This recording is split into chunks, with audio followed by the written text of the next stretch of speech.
that. And these are guys who are showing a lot of promise, but they're going to have their work cut out for them because they got a couple of subs coming in. They got Nation coming in, a player in his own right, and another person that I played with.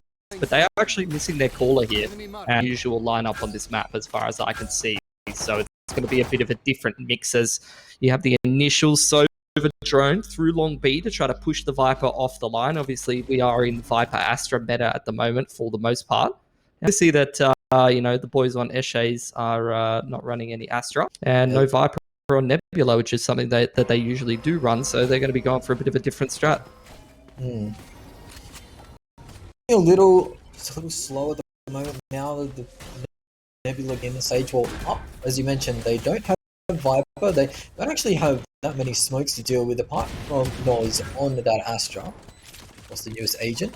But Noz is a pretty good plug-and-play IGL for the side of Nebula, so it's a good solution to the problem that you brought up of their IG here today.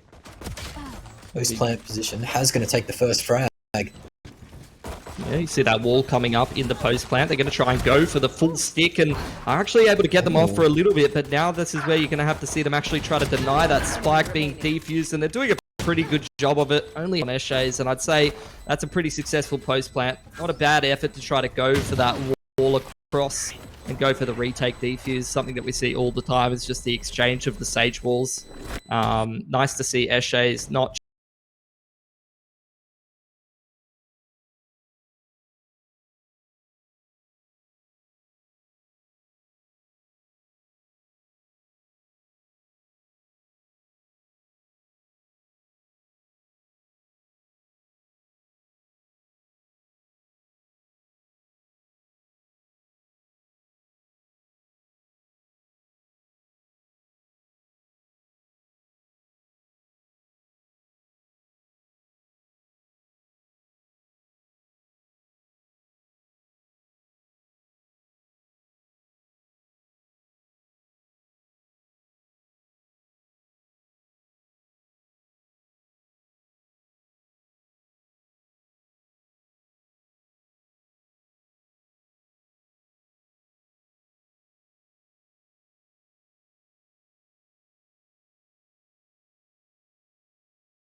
someone that likes to go for those sentinels a lot of the time. You're talking a bit about Noz, who you're a bit more familiar with, who maybe be that smoke sort of IGL role for the team. So, I mean, role-wise, it's not actually too bad for Nebula, with what they're working with here. Bit of a shuffle, but for the most part, I still think they've got quite a strong squad, and they're off to a good start. But here's the first gun round. Nebula obviously on their bonus here, so keen to see if they do anything cheeky. Will just be the Astra putting that mid smoke down to try to get a little bit of space. Boombot does get taken out and gathers a little bit of information for the opening parts of this round. But Nebula seem to just be taking their time, trying to deny any info or pushes from Eshays, who unfortunately I will have to be saying for the rest of this best of one at least. Oh, a nice little headshot angle, unable to take advantage of it as Dragon gets away. But again, already some utility traded out, heal used early on. 44 seconds until that one comes back up. One of the most annoying things in matchmaking is getting that heal expended early, not having it when the fight breaks out. Wonder Kid on a bit of an off angle, will get caught out, doesn't get the first player on the rope, will give up a rifle to go with it. And already Nebula taking charge as they get 2 entries onto the site. So before anything's even done, they're 2 up. Has returns, but that Sage heal just coming off cooldown now will get healed back up. I'm liking what I'm seeing from Nebula. Pretty simple stuff, just getting smokes on the high percentage positions, getting that wall down and going for the post plant, but Aplo's already on the retake here. They just need to deal with some of this retake utility, though. The Killjoy mines are still up. The Astra's throwing down some util, and this is a bit of a nightmare scenario for Eshays at the moment, Smash. Yeah, it's a bit of a dog's breakfast as Haz is going to go for the defuse, but that second mine's going to pop off. 2v3 situation, all in favor of Nebula at the moment. So all the information, and they'll clean up the round. Two rifles to spare. Perfect start for Nebula.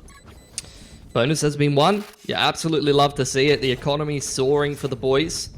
See Dragon pick up that op over on Eshays now. They're going to have to go down to a half buy, see if they can get themselves a cheeky round win or cause some economic damage, because at the moment you really need to start slowing Nebula down. They're already going from strength to strength. I'm already liking seeing how they're just keeping things simple, not overcomplicating anything, just basic map control, info denial into, you know, pretty high percentage util on the sites.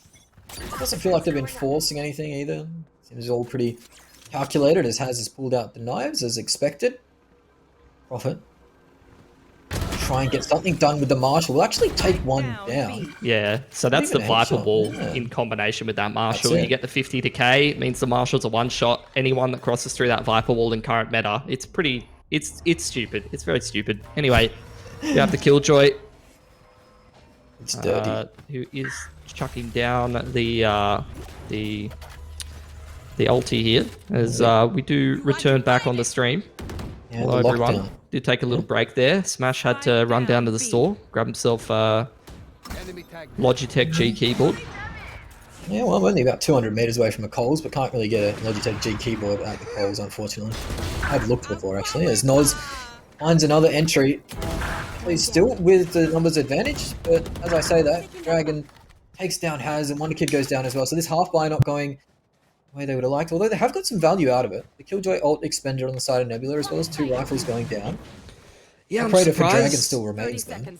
I'm surprised they do commit that. Seems a bit over, you know, over the top for an anti-eco, but at the same time, you know, they do need to make sure that they secure this round, because things are kind of coming down to the wire here. 15 seconds, they're only in a 3-on-2. Astra util starts to go down, but both of these defenders in prime position here.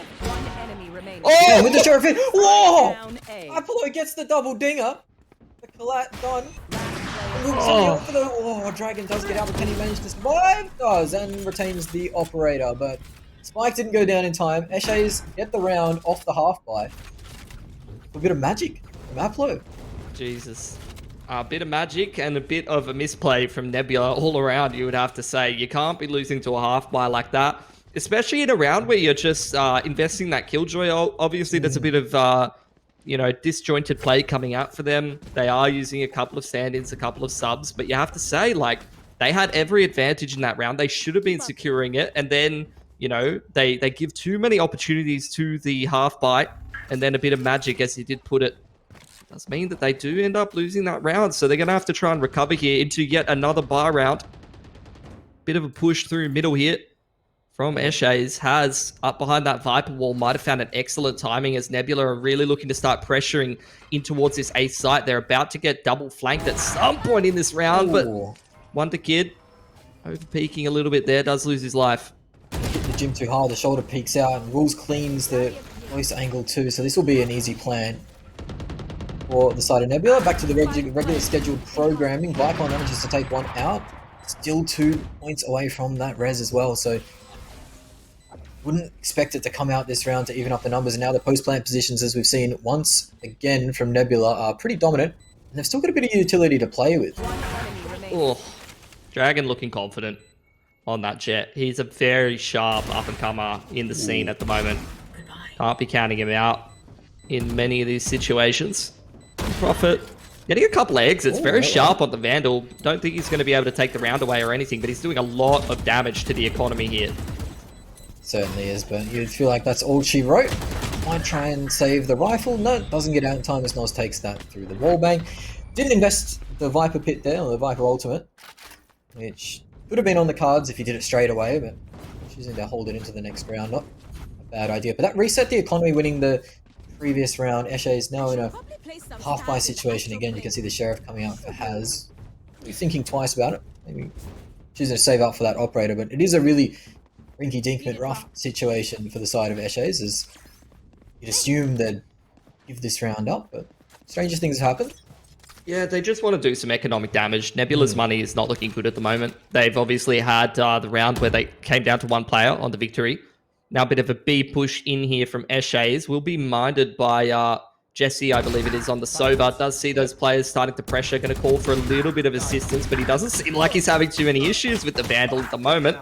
Does end up going down at the end there, but only one gun being taken away from Nebula. I don't think they're going to be too upset about that. There's the Hunter's Fury out for Wonder Kid. So he's going to have that available to him in the next round. Worth mentioning as well, just while we're in this anti-eco situation, it's a 4v1. Winner of this one is going to play the winner of Tiny Turtles and Over Parlor Strike. So likely going to be Over Parlor Strike. They're quite a strong team at the moment. You'd expect them to win that quarterfinal there. Yeah, that Over Parlor Strike team has been around for a long while. I've seen them in many, many tournaments, and as you said, they are quite an experienced team, quite sharp. Nation will finish it off, and it will be a pretty clean anti-eco for the side of Nebula. So that's a little bit more what you expect. I think they overthought themselves a little bit on the anti-eco that they did lose. But now we see that operator coming out for Haz as well. So yep, this is when the game really starts to kick off for me, when the Jet versus Jet comes into play. Also worth mentioning that you've got both Sova ults. You've got the Killjoy ult there as well, but not going to be as effective when Wonder Kid does have his Sova ult available. But that's where some of these ult interactions really come into the fray. You know, you could have the Killjoy ult come down, the Sova ults it, the enemy Sova tries to ult the Sova that's ulting him. This is where the games of Valorant get a little bit more nerdy. That's a nice opener though, Dragon. He's really not missing. He does not miss, and he's going to actually pull out the knives and go for a little bit more. You see Nebula picking up the pace. As soon as they find that pick into the A site, they're just going to try to get straight in there. Here's Smash. Absolutely. A Killjoy ult comes down, the lockdown, but Wonder Kid trying to slow them down with the Sova ult. Dragon's managed to evade it though, and doesn't actually have any scouting information on him, so he might find a freebie. No. As will hold the line, pick it up. The revive is available for both teams. Maybe getting that Viper's Pit back into the fight will turn the tides, but getting in is going to be difficult. Noah's trapped under the rafter in this post plan. Not a position that you would like to be in, but could become instrumental. A position that hasn't been cleared out until now. Aplo finds the first. The retake is on. Not ideal. No, not quite ideal. The first ult comes in. But Jesse's actually managed to save his Sova ult till late on into the round. And as soon as he starts to hear that tap, here we go. Sends it off. Does get one, but now just the shock darts to rely on. Just a bit too high and not enough damage to claim the actual diffuser. Spike will go down. Esches, round 2. See, Wonder Kid did get rid of that Killjoy ult with his Sova ult. So a hell of a lot of ults coming down that round. Almost all of them, in fact. No Viper's Pit and no Sage ult coming down in that post plant. I was feeling a little bit worried though. Vicon, the man walled across that A site there, and he basically gave Nebula a feat one way. You know, that's a bit of a popular thing to do with the Sage wall, but yeah, they could see all of them crossing onto the site. I thought that was going to be all she wrote, but end of the day, the boys over there on Esches do still manage to secure themselves that round. It was such an expensive round though. That operator has going in the bin. It's 5 big ones in the dumpster. It's not where you want to be putting them. Definitely not. It's a little bit worrisome that the rounds that they have won on the side of Esches, they've been so expensive. They've only had that one player alive, so they haven't been able to build that economy on that defensive side. Yeah, this is something that I've only really seen very much in Valorant, which is when the winning team has to eco. It's a bit weird. Can't really put my finger on it. Either way, though, you had the initial Sova drone through from Jesse, clear out all of this B area. They're just going to run the high percentage anti-eco in towards that B side of the map. So we'll see how this works for Nebula. They just want to use those rifles to take the long-range engagements. Dart comes out. Doesn't reveal too much towards Snowman here. So this is where the wall's going to come down. Spike's going to get put down as well. And Nebula looking to get themselves early into a post plant. But the raise nade is actually beautiful. Rels doesn't respect it at all. And now 27 seconds on the clock. They're having trouble getting the spike down. This is actually getting to be a bit of a dangerous situation here for Nebula unless they can shoot their way out of it here, Smash. I don't think they'll be able to. Vicon takes down one. The Jet Knives come out, but only one left in the pocket. The Viper ult comes down too. Has actually gets the reset from that one knife headshot. Goes through as well. Tries to get the next kill, but the classic spray isn't enough. Operator picks back up. As they jump into the Viper pit, it really is just feeding. Jesus. As another Thrifty comes out for Esha. That's 2 of their 3 rounds they've scored on that Thrifty. Yeah, this is something I've already kind of drilled Nebula for in some of the VOD reviews and things like that, or just watching a few of their games previously, is that their anti-ecos are not ideal. And that's a very Australian thing, you know, if you look at some of the Counter-Strike games that we have and things like that. Anti-ecos are our biggest weakness, and Nebula unfortunately falls to that same weakness. They will buy up yet again.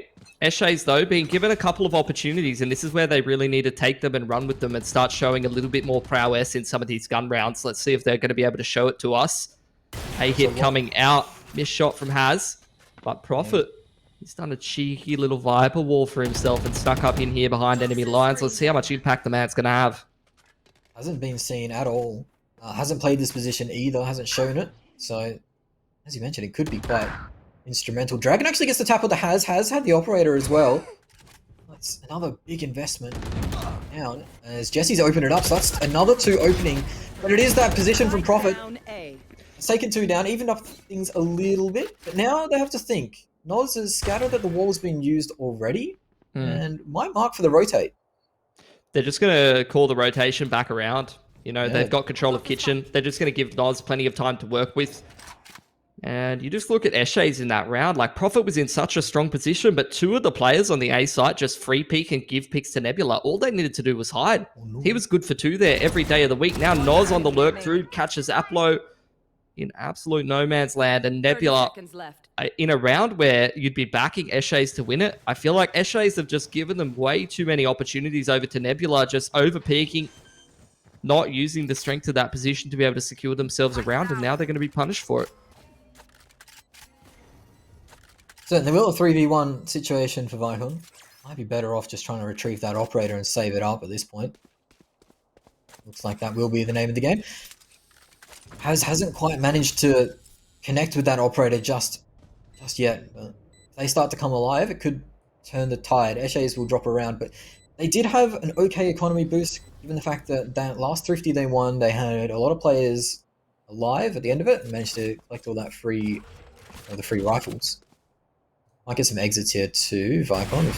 Patient. No, the operator shot does miss. Now the position given away. Nation with a very sharp shot from that distance. Yeah. Take him out. Worst It's a rough scenario. one. You're going up against Dragon in that Jet matchup. I wouldn't be feeling too confident myself. Dragon's been looking sharp as attack too. Yeah, he is. Can guarantee it, mate. Yeah. A couple of these boys on Nebula, very promising. Nation as well, someone that I rate quite highly on that Sentinel. I think that man's playing for Paradox now, if I remember correctly, but you could chuck him on a very good team. He's a very good player. Would love to see it. Either way, though, Nebula once again stepping out in front, even though they're tripping over themselves a little bit in this game. They're still finding some success. Again, Dragon trying to just run up that rafters area and tap some people in the head seems to be the name of the game for the man. Bit of an off-angle Sage wall there, trying to get some kills, but doesn't find anything, and that's a massive resource to invest just to be able to try to find a pick like that. Has, though, does punish Dragon for his overconfidence, but he's going to get res straight away by Rolls. He's been holding on to that for a while. Straight up, straight down, doing the worm. No charges left. But that operator has been revealed, obviously, and has getting the first connect for the game. So will that be a catalyst to kick him off and start going hard in the paint? But it looks like it will be that B take, as the Astro smokes are going to start to come out. Well, you got the ulti. This is going to be the wall straight across the site, and they're going to plant behind it. Raze is here. Can use the grenades to be able to delay, potentially, some of that Raze utility, but can't hear a thing. Can't hear any of those fake plants. He's going to run straight through the Astral to get himself a pick. A massive play from Aplo. You love to see it. Puts them into a 5-on-4, but Dragon on the late lurk around. This man is the win condition for Nebula here in this post plant. Certainly is. The post plant positions for Nebula are pretty much spot on. And now, as the Sova Dart gets taken out, it's all on Eshays. They need to get a wriggle on. Raze with that ultimate could be instrumental. Does pop it, and one satchel to play with will clear out yellow. Will get the... No, it actually doesn't. It flies straight past rules. Welcome to updated Raze. Maybe on launch that's the kill, but not today. It's right on him, Sash. Yeah, Excuse but just slip that one through to the keeper. Slip between his legs or something. Of course, the projectile is a little bit funky. Oh, that's another reset round for Eshays, though. You know, it's exactly like I was saying, Nebula, they're kind of tripping over themselves. They're giving Eshays a whole lot of opportunities. Eshays are getting some of these thrifty round wins. They're getting free picks because Nebula are making mistakes. But overall, Nebula is just showing that they've just got more firepower. They're just looking like the stronger team in the server at the moment. And even if they make a handful of mistakes, they just can't seem to lose a round right now. Well, Aplo and Vicon going very aggressive at the moment. Let's see if they get it off. They will. Noz punishes the overextension.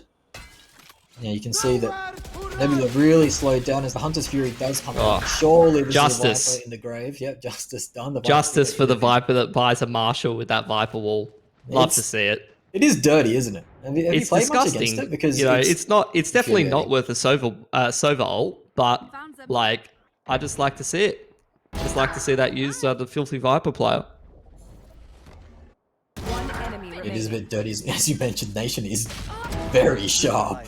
One can take him out though, and looking for more economical damage, but won't be done as Jesse aims that. But Nation, not afraid to tap a few heads. Last round in the half. He's a gamer.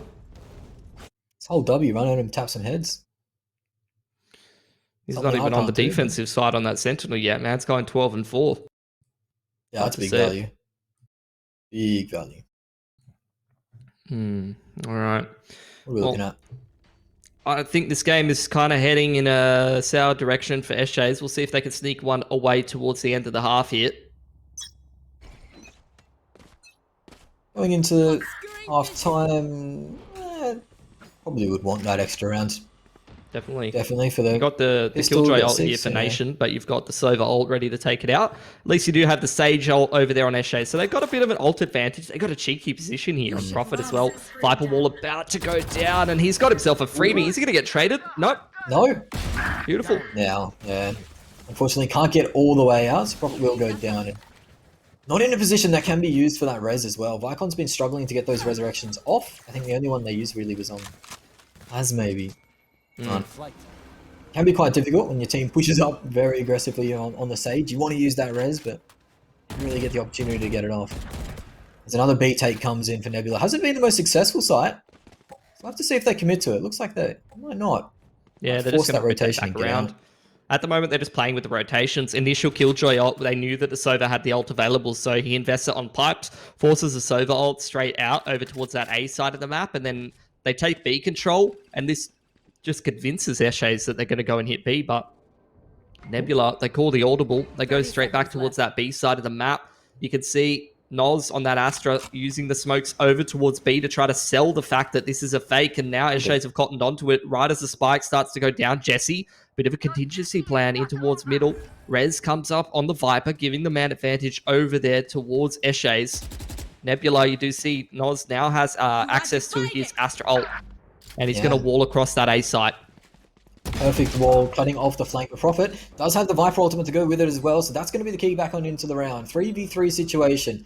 Bomb's been ticking for a little bit. Dragon inspecting the flank. Did meet the first one, but it is all through the CT spawn they go. This first smoke gets through, the Viper ult to go down as well, and now it's spam time. Noz takes out the first, has down with heaps of utility left on the side of Nebula, but they have to deal with this Viper ultimate. It's so painful. The defuse on the spike isn't even halfway. Has to stick it through. Oh no, Wonder Kid. He might just stick it through the whole way, and he He's playing the fourth. Another round goes beckoning for the side of Nebula. He thought they were in the prime position. There is Prophet getting revived, gets a 4K, gets the ult down, and that really secures the round. Not a bad performance. Not a bad res. That's a value for your money. You love to see it. Yeah. I thought he was pushed up a little bit too far away, but the fact that they didn't camp that res, they didn't go to that B site, they rotated away, which means the res was available to come out. They gave up that position, and all of a sudden, Prophet, the thorn in the side, comes back to bite him. There you go. Well, don't know if it's going to be enough for Eshays just yet. Don't know how their T side's going to be going for it. There's Nebula now moving over towards that defensive side. Never know, could have put him on heat. Could have put him on a bit of tilter. We'll see. Chips. It all starts with the pistols here for the boys on Eshe. It's going to be the Viper wall across A. All ready for Prophet. The drone coming through just to check if anyone's gone aggressive through. There's the Viper wall across. Dragon rather, seeing some of those players with the Sheriff. Wants to try to tap some heads.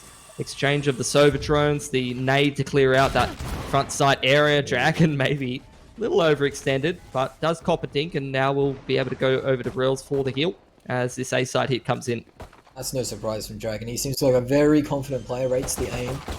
Once like all the utility comes out, the Viper smoke, the wall goes down. This should be the plant.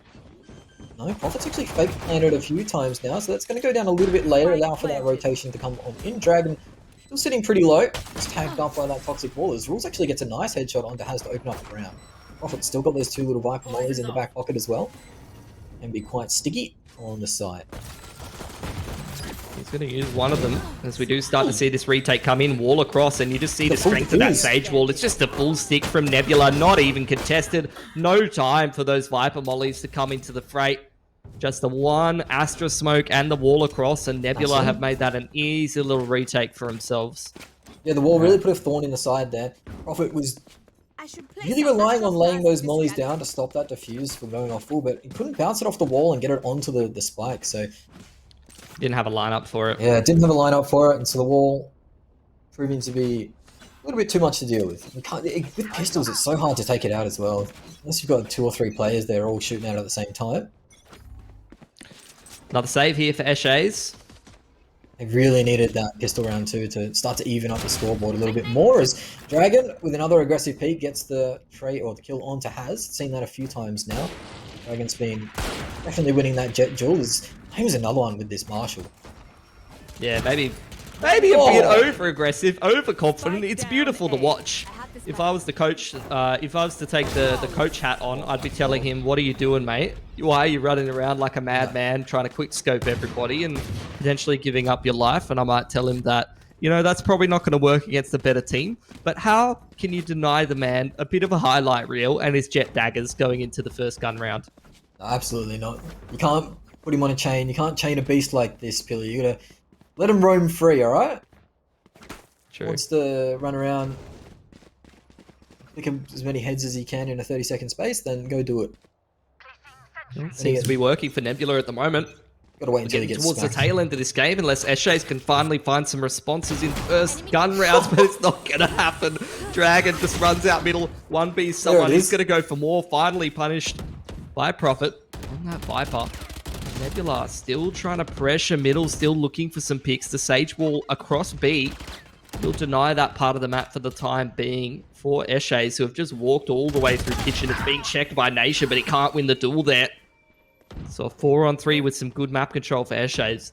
Spectre versus Vandal. I take the Vandal every day of the week there as Vicon gets the second for the round. The Battle Sage coming out. The Sages were quiet, but now they're coming alive. It is going to be the Bulls as well. Hitting 2 with the Spectre at that close range is perfect. Has manages to take one, but now we see silly Spectre. Not the optimal range. In a 2v1 situation, the wall goes down, gets broken. All the information for the side of Eshes to work off with. Surely they can convert this round out. Should be able to. Jesse's got himself the Vandal though. Looking to try to isolate the first duel. They're both playing behind yellow, and the off angle is too strong from Has. He's going to secure that for Eshes, and damn, they needed it, but with only 2 guns surviving, the economy's taken a bit of a hit, and that was only the bonus for Nebula, who now go into their first gun round here with the operator in tow. And it really is now a roll of the dice of which angle Dragon peaks. He's probably living rent-free in their heads at the moment, knowing that one of these angles from the spawn doors is just he's gonna come tearing out of and try and take a shot. Yeah, he's going to be everywhere. You can already see it. He's peaked middle. He's hyper aggressive towards A. Now he's going to go for the pick towards the B side of the map. So Eshes have called that correctly. They're going to be over towards B. The Sova dart is going to reveal no one. That is very nice from Eshes. They don't even shoot it. So a false sense of security here for Nebula as Prophet with a nice little lineup of the Viper Orb to create a little bit of cover in combination with the wall as Eshe starting to sneak onto this A site. A full retake setup from Nebula. You'll give them an opportunity to maybe get that spike down. A couple of picks coming out from different angles. And the Viper pick goes down for Eshays. Yeah, quite nasty stuff. With the operator retake, it's not optimal as well. Haz is deep in that Viper pit, just playing around. Only 34 HP to work with, and Vicon's gone down very low as well, but Aplo will open things up onto Jesse. That's all the information out of the way. Oh, can't get the trade as well, so it is going to go in the way of Eshays, but now players start to fall. Nation spamming through that Viper pit, can't get one done. Profit. The key for this round is taken out, as actually the players from Nebula have come alive, and Dragon doesn't need the operator. Classic will do. He just kills them all with a classic on a bloody gun round smash. He had the wall across from Rules as well, ready to go. The man's just chucked that one down for the retake. You love to see the use of that Sage Wall, just super effective on this map. So many pre and post plant situations where it can get you a spike plant or a defuse. The Nebula, that's going to be another rough economic position that they put Eshays in. Some of the boys can buy, but most of them can't. 3 of them will have to go down to pistols or something of the like. At least has access to the daggers. 4 now. New Dragon angle just dropped. It's long B this time. Oh my god. Nobody there, so... He's dropping so many new releases. You can't believe it. There's fire on the icebox for sure. This is cute. Oh, this is a new push as well. Sending it up the guts. If in doubt, run it up the guts. Trade each other out. See what you can get done. It will be... being spotted. Only one spotted actually on the drones. They might not have information that they're up tube. Now they do though. Vicon starts to wear some damage. Nation can't see through that wall. Oh my lord, the lineup could have been there. Dragon actually taken out by Haz. That's a big frag to open up with. Nation in a perfect position to capitalize on the rotation. Finds one, but the second one does go awry. Knives come out for Haz as well to make sure. But Jesse might find the timing here. No, not quite. And will wear an op shot in the back of the scon for his troubles. This is a Haz round, unless Nods can have anything to say about it. The man's played it so patiently around yellow, and he's going to be rewarded. Gets the first frag with that Guardian. Doesn't stop the spike going down, but he's going to kill the spike planter there. Profit. Let's go down. Oh, the ammo! Oh, beautiful double from the man. Nods has it all to do. 2v1. We'll go through the spam, but not going to find any connection there either. One player low. Aplo. Hiding on that spike box. First tap goes through, but surely this is the end of Noz. It is. You don't want to pick the Guardian up. Yeah, there we go. Get yourself a Phantom. That feels better in the hands. A hell of a strat. The Sage Wall across. The Viper Wall was so effective. That blocked so many angles. Nice little lineup there from Profit. You love to see it. Straight across middle. They go up in towards tube. It walls the bloody window. It walls the hallway. Literally just blocks every angle on that mid to B push up through kitchen. Very nice strat from Eshays. Only took about 15 patches of Viper getting buffed over and over and over again, but here she is. She's dumb. She's dumb in this patch. She's actually ridiculous. They busted her. Also bricks my GPU when the ult comes out, so thanks for that. Oh, this is a nice boost wall. Come through, a nice aggressive start to the round for Dragon. Who would have thought? Holding W at the start of the round, looking for an angel. He's been unleashed now. Usually he's on the Viper duties. Oh my God, look at the pace. Look at the pace on the flank. Yeah, they're all the way up. Straight through the spawn. This might catch Eshays off guard, but you do see Wonder Kid. He's minding the flank now on the Sova. He's going to drone through, actually, and he's not going to see anything except for Noz, who gets Vicon in the side of the head. The start to the round. Surely this isn't the upset from Nebula. Surely it won't be the upset from Nebula, as we have some little bit of technical difficulties, but that's okay. We'll put ourselves back on the screen. Nebula, though, looking pretty solid for your boys, or ex-boys. Are they your boys? Your current boys? Who knows? I coach them a little bit, so they're kind of my boys. I don't know. I want it to be like, this isn't my child Smash, but I've gotten more and more attached as we've seen them play more, and as I've watched more of their games. And now we do have the post plant. Dragon's going to try and stick it through on that jet. He's got it to about the half, so he's got a decent chance at this Smash. But with all this post plant and the Raze ult being popped, I don't think that's going to be happening. Another rocket fuse goes whiffing. As you think it would hit, but no, not quite. As the Viper Molly is actually just going to take them out. So it is going to be Eshays to clean that round up. Easy peasy, lemon squeezy. The eco flank, though, I did like it. A bit of aggression. Caught them unawares. One, Vicon going down there. So you're saying you wanted the safety of being like, if If they got absolutely stomped him, not my kid, not my problem. Oh, that's exactly what it is, Yeah, though, Smash. absolutely It's is, like yeah. you never want to say you're coaching someone if they're like, if they just get owned. You're like, that's the what? No, No, I don't know these guys. That wasn't Not my mates. my team. Yeah. What? But when they do good, it's like, oh, that's my boys. Yeah, no, I definitely know that feel. All too well. Well, Lucky I don't my know, boys man. didn't This let is me still a down. losable game for Nebula. Eshe's starting to get rolling. They've had some real cute strategies on this attacking side here, Smash. I'm getting a little worried for the boys. Yeah, and You as you have mentioned, the Astra and the Killjoy ults available to him. Noz spotting out that info. Does see them coming towards B long, but he's just going to get pushed off the angle and forced to use that one way. And really, Eshe's, all they were doing was just trying to create a little bit of doubt, deny a little bit of info here so that they could go back towards this A site where Dragon and Jesse are waiting. They do have that Killjoy ult for the retake if necessary, so we'll see if Eshe is able to find any success. How could you with Dragon shooting like that, Jesse? Oh my god, they're all dead. They're all dead, Smash. incredible. He's so sharp. I wanted to throw it to you for some play-by-play, but there wasn't any time. But you can see there, the shooting does pay off. That's the main skill in Valorant, obviously. You got to be able to point at the head and click. Something that I'm not too keen on doing. But Dragon has been on fire. And I was going to mention that he had been kind of stunted in the previous rounds. You know, he's had a bit of a quiet time since swapping over. And that's kind of where Eshe's have been able to pick off these rounds. They haven't given up those early picks to Dragon. But in that round, gave up 2 of them quick smart. And Jesse was there as well to collect another spray. All of a sudden, next round started awfully quick. Felt like there was no story to tell in that one. It was just people died at the end. I mean, that is one of those savage stories if you're an Eshe's fan. You know. Actually, there are. I saw a bit of Twitter love from Frank Lee. Oh, there you Chiefs, go. yeah, Next some love Chiefs Valorant team. I don't know if they're going to be picking up any boys who seem to have magnetic heads in the last couple of rounds. That's not really a big talking point for your team, as you do have the drone through, the boombot through, all the little mechanical buddies finding the info, trying to clear out some space so they can get onto this B side now. The Sage Ball going to try and get into that post plant, but so far they're getting disrupted by all this utility. A lot of utility on the side of Nebula there. You can see Noz ready to chuck up the big wall. Great wall of Icebox. Keeps the rabbits out.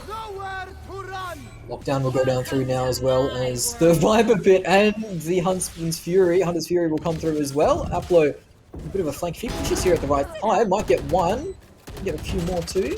No, just Vision Obscured Nation sitting right in the middle of that Viper's Pit. It's wearing a lot of decay damage for it. Aplo will get a second for the round. Jesse will trade back onto Vicon, but all over but the crying you feel. Jesse goes down and that's it. Shays with another round. This Vicon attack has been paying big DVDs. 100%. This attacking side's looking pretty fearsome. I mean, Nebula, they can still put another buy together, and they only just need to... Like, the ball's already right in front of the goal. They just need to tap it in. But sometimes that's the hardest thing to do. We could definitely be heading into OT here. Heading to another gun round. No ults available for either side. Closest one being Jesse. And, I mean, the daggers are there for Dragon, but man's already got an operator. Which, you know, let's see what the hottest new release from Dragon is on the Wide Peak mixtape. Oh, he's actually swinging around like Tarzan on the vines, but Dragon's been spotted out by that Sova drone, so no shenanigans this round, and it's going to be a bit of a slower paced one, I believe. I think that 12 for Nebula. I don't want to take too many risks into this, and Noz playing this long position once more. Hasn't really been punished for it. Has just been able to take that one tap and run. Yeah, that's usually the Viper tech over towards that B side of the map that you want, like Prophet was doing. I think that's what Nebula usually do, but obviously shuffling around the lineup a little bit means they're playing a different formulation of agents than usual. Be long control here for the Eshe's boys. Prophet is over towards the A side of the map, just keeping an eye on things. A bit of a 1-4 setup from the lads, who are looking to try to get this spike down at some point. Couple stars over here for Noz, though. Could put a bit of a delay on things. Nation is over there with the Killjoy as well, but no util on the site because he doesn't want to get those mines shock darted down. Now the plant going down for Vicon. Az is going to get an entry as well, so things have gone very well yet again for Eshe's, who don't seem to be able to put a foot wrong on this B side of the map. Prophet's got the contingency plan lurk through middle as well. This is looking excellent for him. Yeah, he's heard a lot of information there as they all go stomping through that kitchen area. Time is of the essence. They still have the Sage Wall to work with, though. We've seen that one really put a thorn in the side, but Prophet's been completely unchecked on this lurk. You take one, the second is a freebie. The third, not quite, as Rules actually just evens up a little bit, but there's still enough on the board that you'd say Eshe's in favour. Instead, Dragon Rules start to answer back. It is just going to be Dragon pulling out the knives. Time is of the essence, and not being able to find a jewel means that you get pressured out, and Aplo will take a kill. That's a $5,000 investment onto the side of Neb as well, or the Nebula team. Dragon not going to have that operator or the knives going into the next round, so that's a pretty rough position. I've seen him do some massive work with the Marshal, though.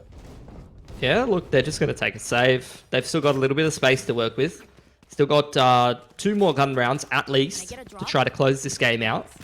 But, I don't know, man. It's getting hairy.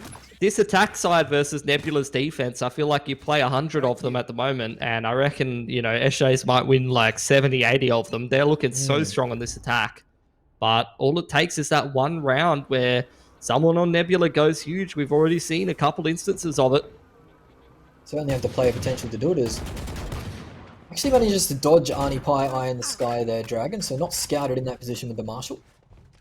Could be something to note coming back into the round. The dart will miss as well, and a slow peek could be the end of one here. Does get the body tag, and Jesse will go down to Prophet as the Phantom. So now this just leaves Dragon to get on out of that side and try and play that retake situation. We're just looking for some exits around the site here. Trying to chip the economy down, not necessarily trying to win the round, just trying to make it expensive for Eshe's. But at the moment, these boys are going from strength to strength at the moment. Have taken a couple Marshal shots, but for the most part, are avoiding most of these kills until Nation comes in and trades one on the flank. Yeah. Just going to play patient here and see if we can get one through. Viacom has managed to escape. Has wins the duel versus Nation. So, pretty cheap round, all things said and done for Eshe's. Unless something silly happens. No, Dragon does go down. So, a good round for Eshe's. Something they desperately needed. They need to just keep winning these rounds. Building the economy up, as well as the old economy, actually. The economy itself doesn't really matter that much, being up against 12. So, if they lose, they're done. Yep. Yeah, I mean they've got everything they could possibly want to buy. The only reason the money makes a difference is if they want to have access to an operator, which they haven't really been going for. Has been a bit more of the rifle-centric jet. If they win this round, Pilly, they're gonna have a lot of ults to work with going into that 12-12 situation or 11-12 situation. Yep. I mean, couple of kills, couple of ultors for Eshe's would really help them close this into OT. No guarantees they're going to be able to make it happen, though. The ult's really favouring Nebula in this round. They've got the Sage ult, the Res, can play a bit of a 6v5. Wall goes across B here. Will buy a lot of time and safety here. There's the tag from Jesse. Wants to try to finish it off with the Sova ult, but he has absolutely fluffed it. Seen the man on the Raze recently. So he's another person who's had to shuffle around his character pool a little bit to compensate for a few stand-ins. So look, we won't be too harsh on him, but that was definitely not ideal. Eshe's now again walking into a site to try to set up for a post plan. Sova is one of those agents that is kind of a specialist. It's almost a must pick on pretty much every map except for Split, I believe it is. Jesse now backing out. A few shock darts in the back pocket, but it looks like the site will be given over. Eshe's won't get full control though. They actually might be backing out. Forced out a lot of utility here, and ambitious peak from Prophet. I haven't got that spike down, and there's just been too much time for Nebula to be able to rotate. I think Eshe's are kind of capitulating a little bit. They lose Prophet, who is the man who has access to all of that Viper utility for the post plan, as well as the wall, as well as probably the best player on Eshe's right now. So they've got to really hustle to be able to make something happen here. Nation getting challenged off the angle. Triple peak doesn't go down, but very nearly did. Wonder Kid putting that spike on towards the ground, but Jesse's just going to spam him down with only 10 seconds on the clock here. It's going to be rough for them, Smash. Oh no, and again they've got the box line up. Surely this isn't how it ends. More box spam to go through. Nation will clean it up from that snowman position. Nebula looks rocky, but they do get the job done versus Eshe's in, 23 rounds. Yeah, I mean, the first half looked really convincing for them, but not sure how the rest of it would have gone. I mean, the next half definitely was a bit of a struggle. Eshe's really showing their strength.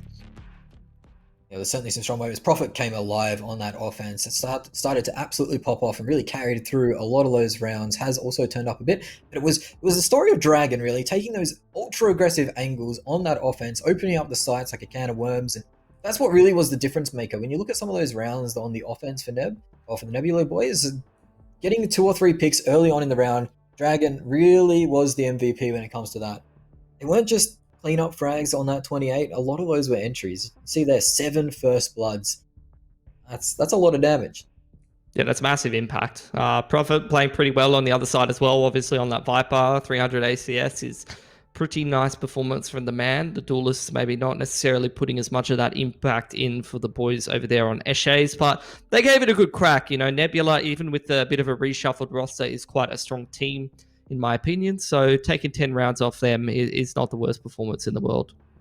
Nation and Noz looked pretty solid in their efforts there. It looked like they did their job pretty well. Of course, Noz is a very experienced in-game leader. Has been around since day dot in Valorant. Has played on a plethora of rosters, being leading there, as well as being a smoker on all of his teams, I'm pretty sure. So pretty good plug and play, and hopefully they can get a little bit further in this qualifier. We can see them later on today.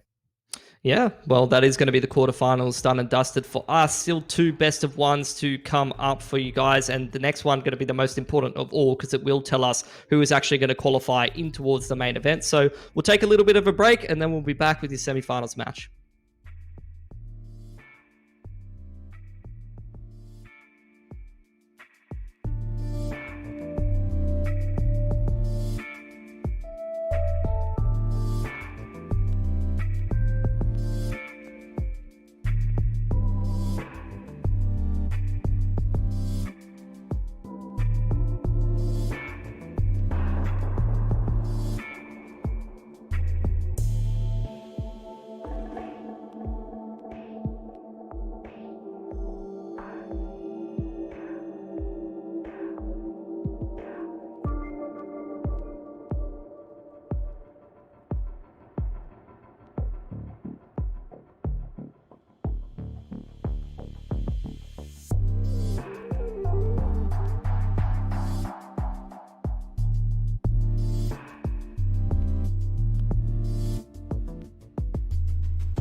Welcome back to the Order Nova Invitational Open Qualifier, day number 2, presented by Logitech G. We did just get done with the quarterfinals there, and it was a pretty good match between Nebula and the boys over there on Eshays. That's right. Someone decided to call their team Eshays for some reason. It's I'm once disappointing. again joined by a man who is just as incompetent as me when it comes to casting. It's Yep. Smash. How you doing, mate? Yeah, it was good. Long day at the Crack Factory, so coming on to cast, it's been pretty fun stuff. First time casting with you, Pilski. It's been an absolute pleasure. You're an international superstar.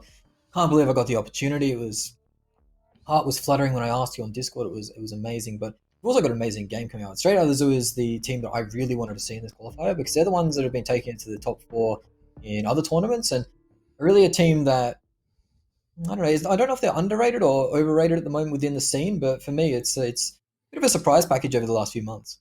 Yeah, I mean it's worth mentioning that they're quite a strong team. I think we Yep. should take a look at the bracket because we have our next game that we are covering, and it will feature Straight Out of the Zoo up against Bizarre. Obviously, we were down towards the bottom side of that bracket, so we want to jump around a little bit. We want to get a little bit of a sense for everyone as we head into well, arguably the most important match here in the Open Qualifier. The top 2 will make it through in towards the top 8 of the tournament to play for a share of that $12,000 prize pool. So this is the game for all the marbles if you are one of the teams that wants to test your mettle against the best in the region.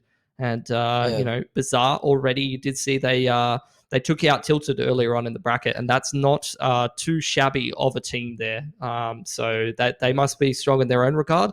I'm looking forward to see what they have to offer, but yeah, they do have their work cut out for them against Straight Out of the Zoo, right, Smash? yeah. Those apes have been strong when they're together. Those Straight Out of the Zoo guys. Yifang, a player that's been around the block a little bit. He played a lot of pub games. Just pub starring, dominating the ladder. He's sharp as attacker. Played another game that will not be named on this broadcast, but Oh, he really? played another game, yeah, Overwatch, a bit, and was always sharp in Overwatch, as well as Michael Motorcycle. He's actually managed to sneak in. There's also another Overwatch player from way back in the day, so some experience there within the FPS realm. So excited to see those guys play it out. But I think that something to say is that the top 4 teams, I think they would have expected going into these qualifier forming their rosters because I think at least 2 of them are pretty new teams. Going and qualifying would definitely be their goal. So they're almost there. It is just that one best of one away from doing it. Yeah, also worth mentioning down there in the bottom side of the bracket, I almost forgot to mention that Tiny Turtles beat over Parlor Strike. Who's on Oh Tiny wow, Turtles? Let's have a little bit of we a got look. It's Lucid. Lucid I mean, I don't know Leaves on which there. combination of these players it Clicker, is, but Lucid, Arrow, Clicker, Leave, Chilean, you got a couple of boys there. That's yeah, not a bad scalp to be taking over Parlor Striker, a team that's pretty consistently in the closed qualified portions of a yeah. lot of these tournaments, going up against everybody. Credit to them. Let's see if they can actually cause yet another upset here and make their way in towards the main event. But they'll have to beat Nebula to do it.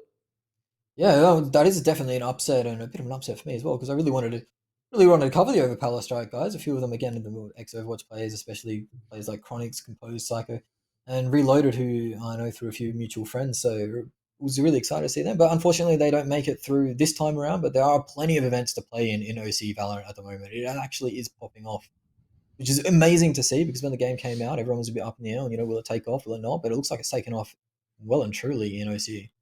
Yeah, I would agree with you. I mean, Reloaded is someone who I played on a team with for a couple of years. By far the most brain dead player I've ever had the pleasure of playing with. So it's good to see him You make a can't. return in a brand new game just to show everybody what he's made of. Yeah, but he's sharp though.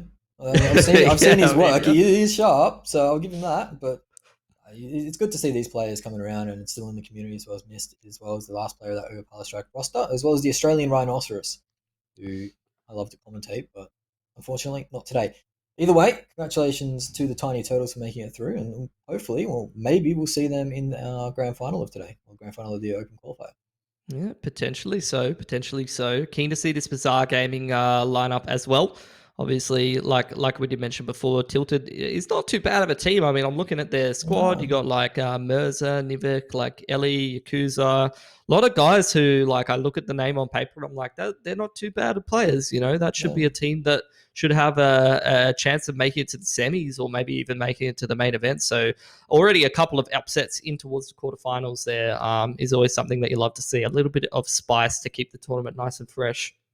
Yeah, it is always nice to see the upsets come through, as you mentioned. It's nice to see new players come through as well. I mean, we're kind of going through that phase now where we've had the OGs of OCE Valorant come through, and now we're starting to get some of those new waves coming in as well. So a lot to play for in this game, getting through to the main event, and a lot to play for in the final as well, because that seeding is going to be so important. There is I think there's one stacked group with wild card and order in it, and if I'm going through, I don't want to be in that group. I don't want to be in that group at all.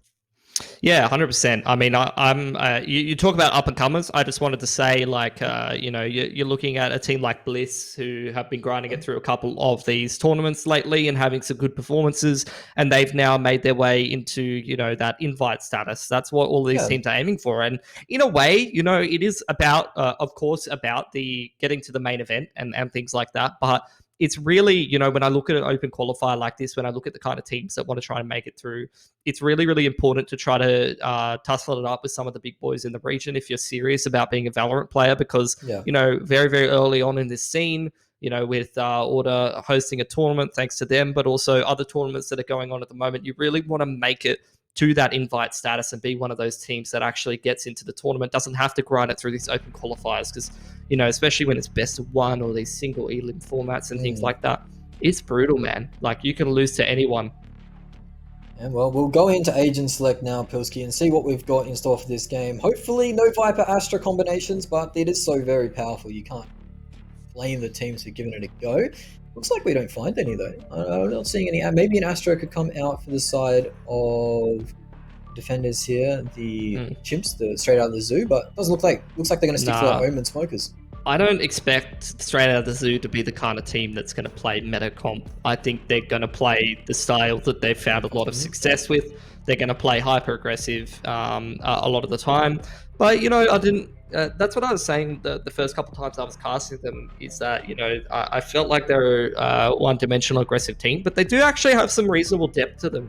They can, all of them are individually able to sort of read the mid-round and make some of those good calls and things like that as well. So they've got, they are an aggressive team, but they've got some depth to it as well. Over there on Bazaar at the moment, seeing Killjoy, Omen, Sova, Jet, only the one duelist so far. They're going to have Phoenix on Ascent. That's interesting. Bit of the NA flavoring in there to be coming through on T-Carl. So we'll see how that works out for him. Yeah, I have to see. But as you mentioned, the one-dimensional thing from straight out of the zoo, I think that they're going to benefit, especially having this little honeymoon period, or is it honeymoon period? We don't know yet.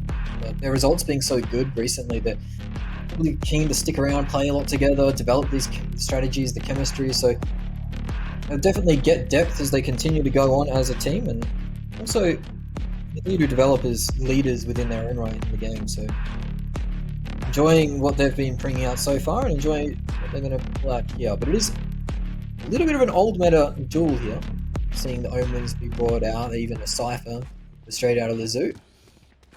Phoenix, first time I've seen Phoenix in a hot minute, especially on Ascent. Yeah, I mean, you only really see Phoenix if you watch NA Valorant a lot, where it is quite a popular pick.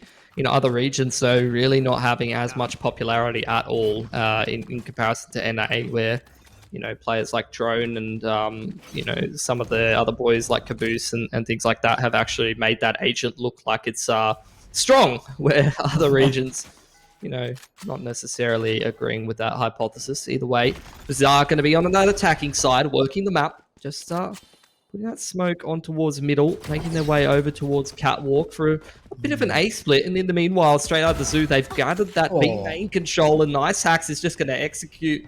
I don't even know how to say that. Pia, I'm going to give that a go, and shoots him in the side of the head. And that's going to speed up Bazaar on this A split, but they're just getting picked apart from every angle right now, Smash. Yeah, the double hold on short's going to net another kill, and 2 kills up already in the round. Tikal's going to close the door on any aggressors. doesn't choose to push through that door. Now the door broken. Tikal get caught with fire in his hands. Not exactly where you want to be. The spike hasn't gone down just yet. Things open up and straight out of the zoo. They come tearing back into the round. Punda cleans the last two up, but it was that aggression coming out early from Nice Hacks, which really started the round up. Leader Pure, as you mentioned. And from there, it gets all the information that that double stack on short is going to work out just nicely. Well, what's a good start? Already that aggression paying off, finding a lot of info, informing the rotates, finding the early picks. That's going to be a key for Bazaar, even on this attacking side. You know, they're the attackers, but I feel like a lot of the time they're going to be the ones under attack, and they're going to have to be able to respond to that. So we'll see if they do have that strength in them. Flash around the corner. Actually, the all being given to Jet, which is interesting. As Duddy Boy looking to shut down this push towards 8. Get those knights out nice and early. Duddy Boy does manage to claim a few. Maybe it's a little bit too frag hungry and goes down to Arya. Arya now working in the smoke, working like a gherkin. It's taken out. Double stack on short once more. Last player to be cleaned up. Under. That's that one with the pistol. So clean round. Decided straight out of the zoo with only one player going down, but only expected to be dropped. Yifeng retains the Guardian, or has picked up the Guardian. You can already tell the way that Straight Out of the Zoo are playing that Bazaar are going to have their work cut out for them. You know, they're going to have to force Straight Out of the Zoo to respect them before they can even get into some of these more sort of standard rounds, is how I would put it. Not a lot of that respect going around at the moment from Straight Out of the Zoo. They're very aggressive, very keen to get into it, and it looks like there'll be another bit of aggression here from Nice Hacks. Looks like he's ready to dash straight through that mid and try and pick off anything he can. There it is, the flash goes through, but won't find anything, and punished by Bunks. I'm not going to call him Bun X2, you're going to be called Bunks, mate. There you go. Well, he's had it just as rough as Nice Hacks, at least in the opening portion of this round. But, of course, when the first initial start to the round goes badly for you, you end up in a 4v5. It's a bit of a domino effect. You have to take more risks. You have to get even crazier. Bazaar, though, they're very cottoned on to what's happening. They're taking their time, moving as a pack, making sure they dot their I's and cross their T's as they clear all of these dirty parts of the map. Tikal. Under wasn't spotted by that Arnie Pie Iron Sky drone. Tikal will find. Oh! Snappy from Tikal. Punishes the Punda. It's good raw adjustment. Knives available to the Jet here, but probably wouldn't want to be using them. It's so weird how they keep putting the ult orbs onto the Jet when they've got the Sofa and the Killjoy right there. Like, those are the agents that you want to get those orbs onto. They have the big impact ultimates. Even the Phoenix would be a better choice in my mind, but, you know, different teams have different ideologies, and we head into this 5-on-3 post-plant, seeing how much damage Straight Out of the Zoo can find themselves, try to keep this economy low. Doesn't look like much as they're down to the last two players. Trapped up in heaven is Yifeng with that Guardian. Mike actually finds one on the flank here. Picked off and goes down. The spray through the smoke doesn't favour really anyone as Mike manages to survive. Will be scattered out here. Coyote takes him out. Yifeng going for some spam on top of the Jenny. Anyone's game, but doesn't come up with anything. So, round going out the way of Bazaar, and it looks like they managed to secure a little bit of an economy boost here. Yifeng catches Caillou at the last second, but we'll go down to the spike. They're committed to the side as well. Goes down. Doesn't want to be suffering as a result of not getting that loss bonus after the round following. I really want to be taking a Guardian into the next deal. Oh, it's not too bad. It's not the worst thing in the world. But maybe if you can aim. Rather have a Vandal, that's for sure. Either way, both Omens with the ults available.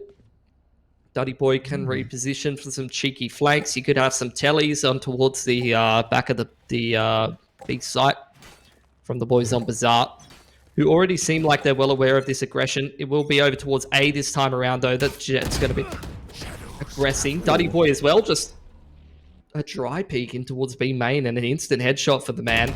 Gives the man advantage to Straight Out of the Zoo, and Bazaar have to go back to the drawing board now. And Nice Hack still holding this angle, as you mentioned, dry as well. Oh, doesn't get the timing. Actually manages to get tagged a few times out. The flash comes through, but Caillou, not sure if fully blind or maybe had the sunnies on.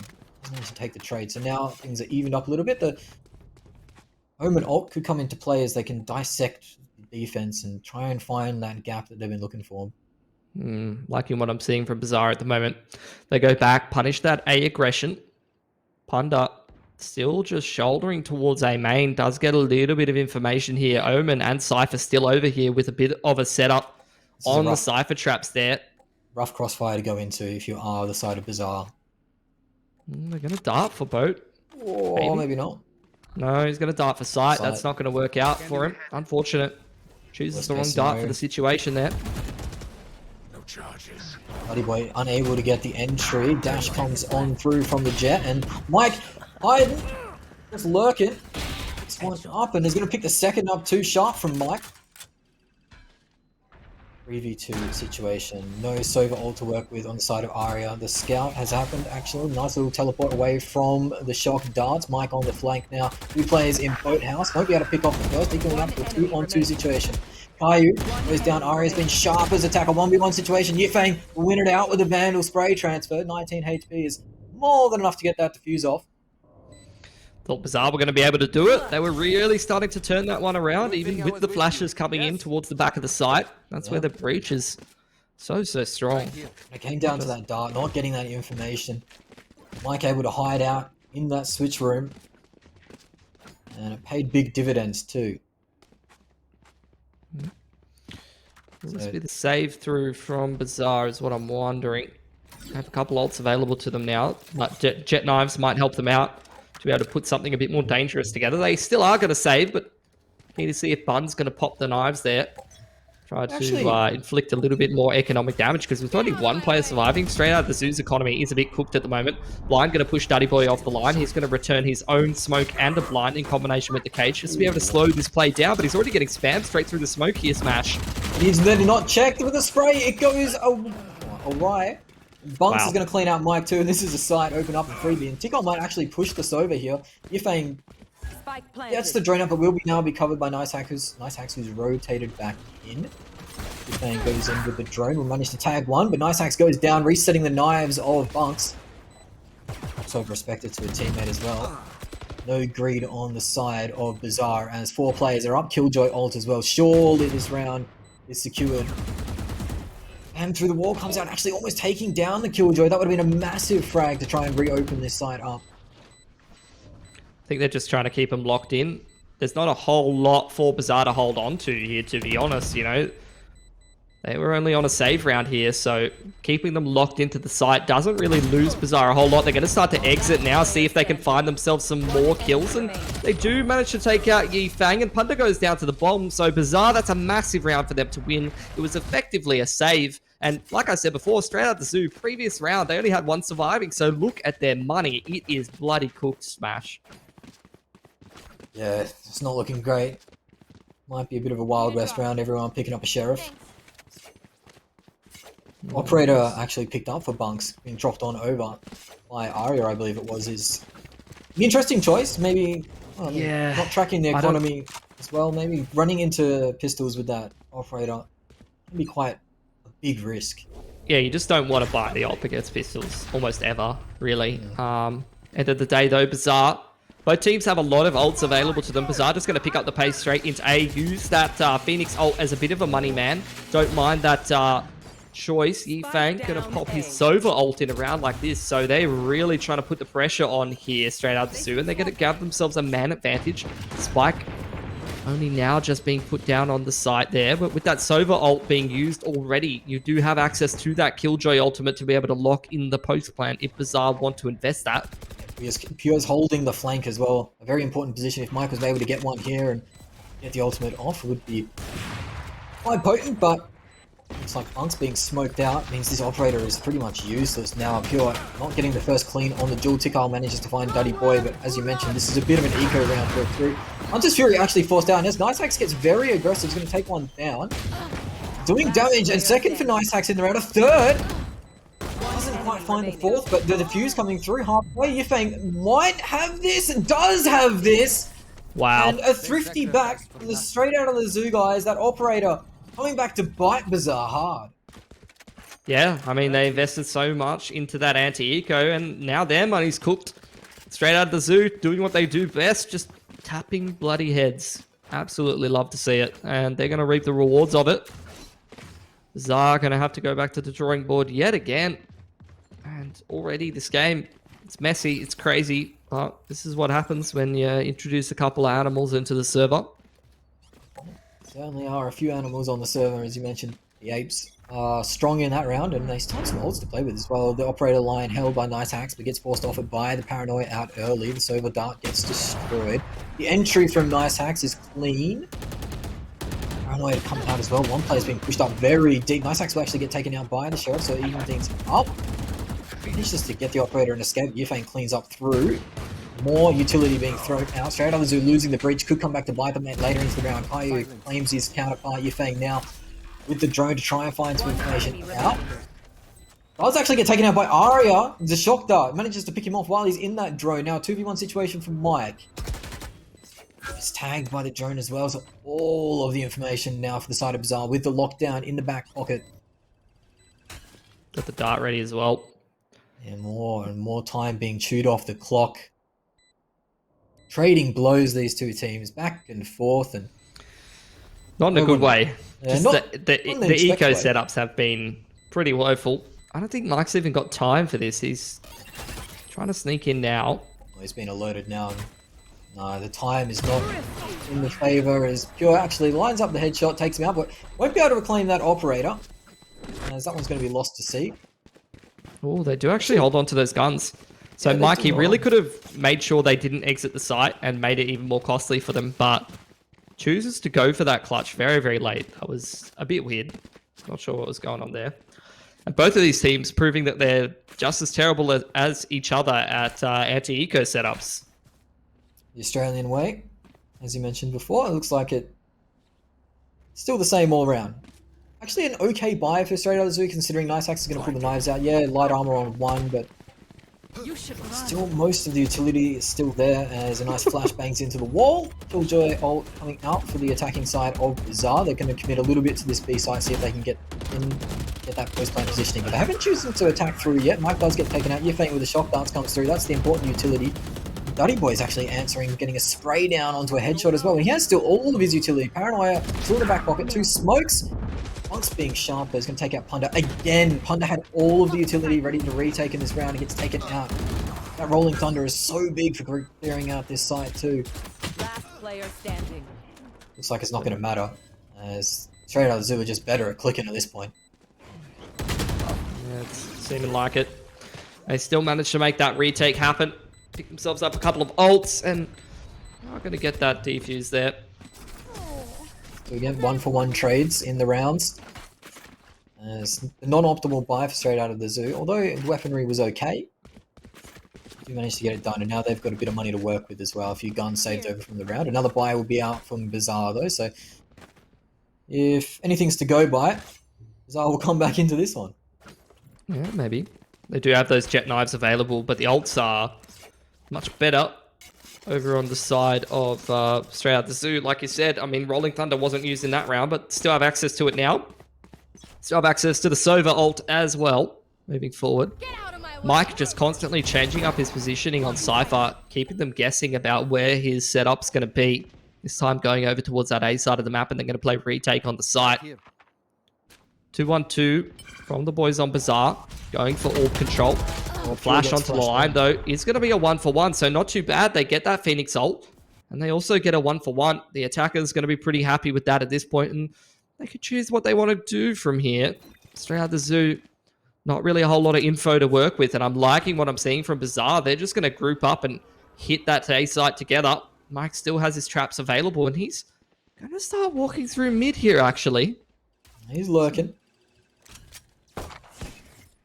Will get taken out before it does pulse, so only the information that one player was there to take it out. Yufeng misses the timing of the player pushing up short too, so decent positioning in for Bazaar. I must say that both Omens have been trying to accrue a little bit of interest on their ult. They've been holding it since about the 6th or 7th round. In we go now, Phoenix ult running it back. Yufeng trying to answer back. This is the second time this has happened. This is Yufeng going in deep, but Bunks actually finds the second. Going straight over the top of the wall and maybe looking for a third into the breach. The lineup is done. Bunks sees where the fault line comes out and puts some knives in the chests of the Straight Out of the Zoo players. And now it's all open B site will be walked on in, and Bizarre do answer back. It's a 1-for-1 trade left. again. Spike Tick for tack. planted. Buddy Boy has some decisions to make. Yeah. Not going to use his ult, though, which will make you happy, Smash. You love to see it. Yeah. That was a hell of a play with the knives from Bun. Just the updraft over middle, catching 2 players with their pants down. Might even get himself an extra.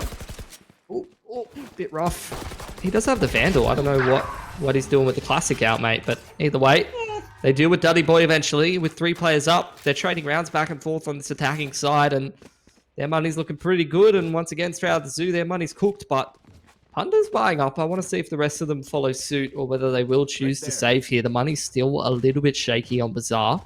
Surely you're forced back into it. Oh, Punder's on the ropes. He's not sure if he's Arthur or Martha at the moment, deciding on if the buy is going to happen. It looks like it will be a save, though. Yifeng had enough to buy up the Guardian. So maybe we can see some rounds strung together. We haven't seen that since the pistol round went the way of the straight out of the zoo. And managed to convert that anti-eco. Bit of pace now from Bizarros to claim this orb. Get that Hunter's Fury online for Aria. Yeah, they've been playing orb control quite consistently. And, I mean, it's a good lineup for it, if you think about it. You got the Sova, Killjoy, Phoenix. These are all characters that can make good use of that ult. You do have the push through middle being dealt with quite handedly by Bizarre. They're not falling for any BS this round. It's going and clearing out all of those annoying positions together, peeking things, and then they're going to group up in towards the late round. So a little better of an anti-eco. Nothing silly from the lads. Maybe walking through middle without the rest of your team could be an opportunity for straight out the zoo, but Bun playing things safely. Yeah, looks like they're clearing out some of these angles that have been problematic in the past. Yifeng does manage to get one through smoke. A little bit of luck goes the way of the zoos. Zoom in.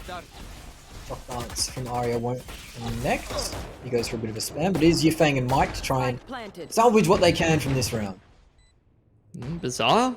Playing pretty well at the moment. I mean, they've only got a couple rounds left in this half, but 5 apiece now heading into the next gun round. This game is very close, and it's exactly what I was talking about, Smash. You know, like, straight out the zoo, you've been praising them. You've been saying these guys are great. They're having great performances in these tournaments lately. They've really showed what they're made of, but at the end of the day, open qualifier, best of ones. K1's way. One enemy remaining. Certainly can. As the spray comes down, that'll be a 4-banger for Tikal. That's 4 onto the Phoenix ult. 2 more, Yep. 1 kill and an ult orb, and he's straight back on yet another Phoenix ult, which is one of the strengths of the character. I mean, 6. You only need 6 orbs for that Phoenix ult, and it's a pretty big impact. Yeah, the past 2 times that Phoenix has pulled out that ult, Yifeng has actually answered by throwing the Sova ultimate in just behind him to try and dissuade the team from pushing in. So I don't know if that's a planned or a set play or something that Yifeng's just felt like throwing it out willy-nilly, but has managed to... I think it feels like the execute's kicking off, so he's trying to use the Sova ult to find a lot of those kills. Either way, though, Duddy Boy and Punda have both been sitting on their ults for quite a while. Nice flash onto the line, pushes, nice hacks off, counter flash straight back from the breach. They're playing a bit of flash exchange. So you do see the Killjoy throwing out the little mine there to be able to clear out that close angle. Still pressuring B main. You can see how far back Bazaar's sitting. They are really expecting some aggression on one part of the map from straight out the zoo, and they're correct about it, but they're still not able to repel it so much. Nice Hacks gets a deep position and some info in towards B main. Sova ult through A main here, scouting things out, clearing out Wine. But that's a bit of a tell for straight out the zoo. They have B main control, so they're going to play 3 towards that A side of the map, and they're going to be quite happy doing it.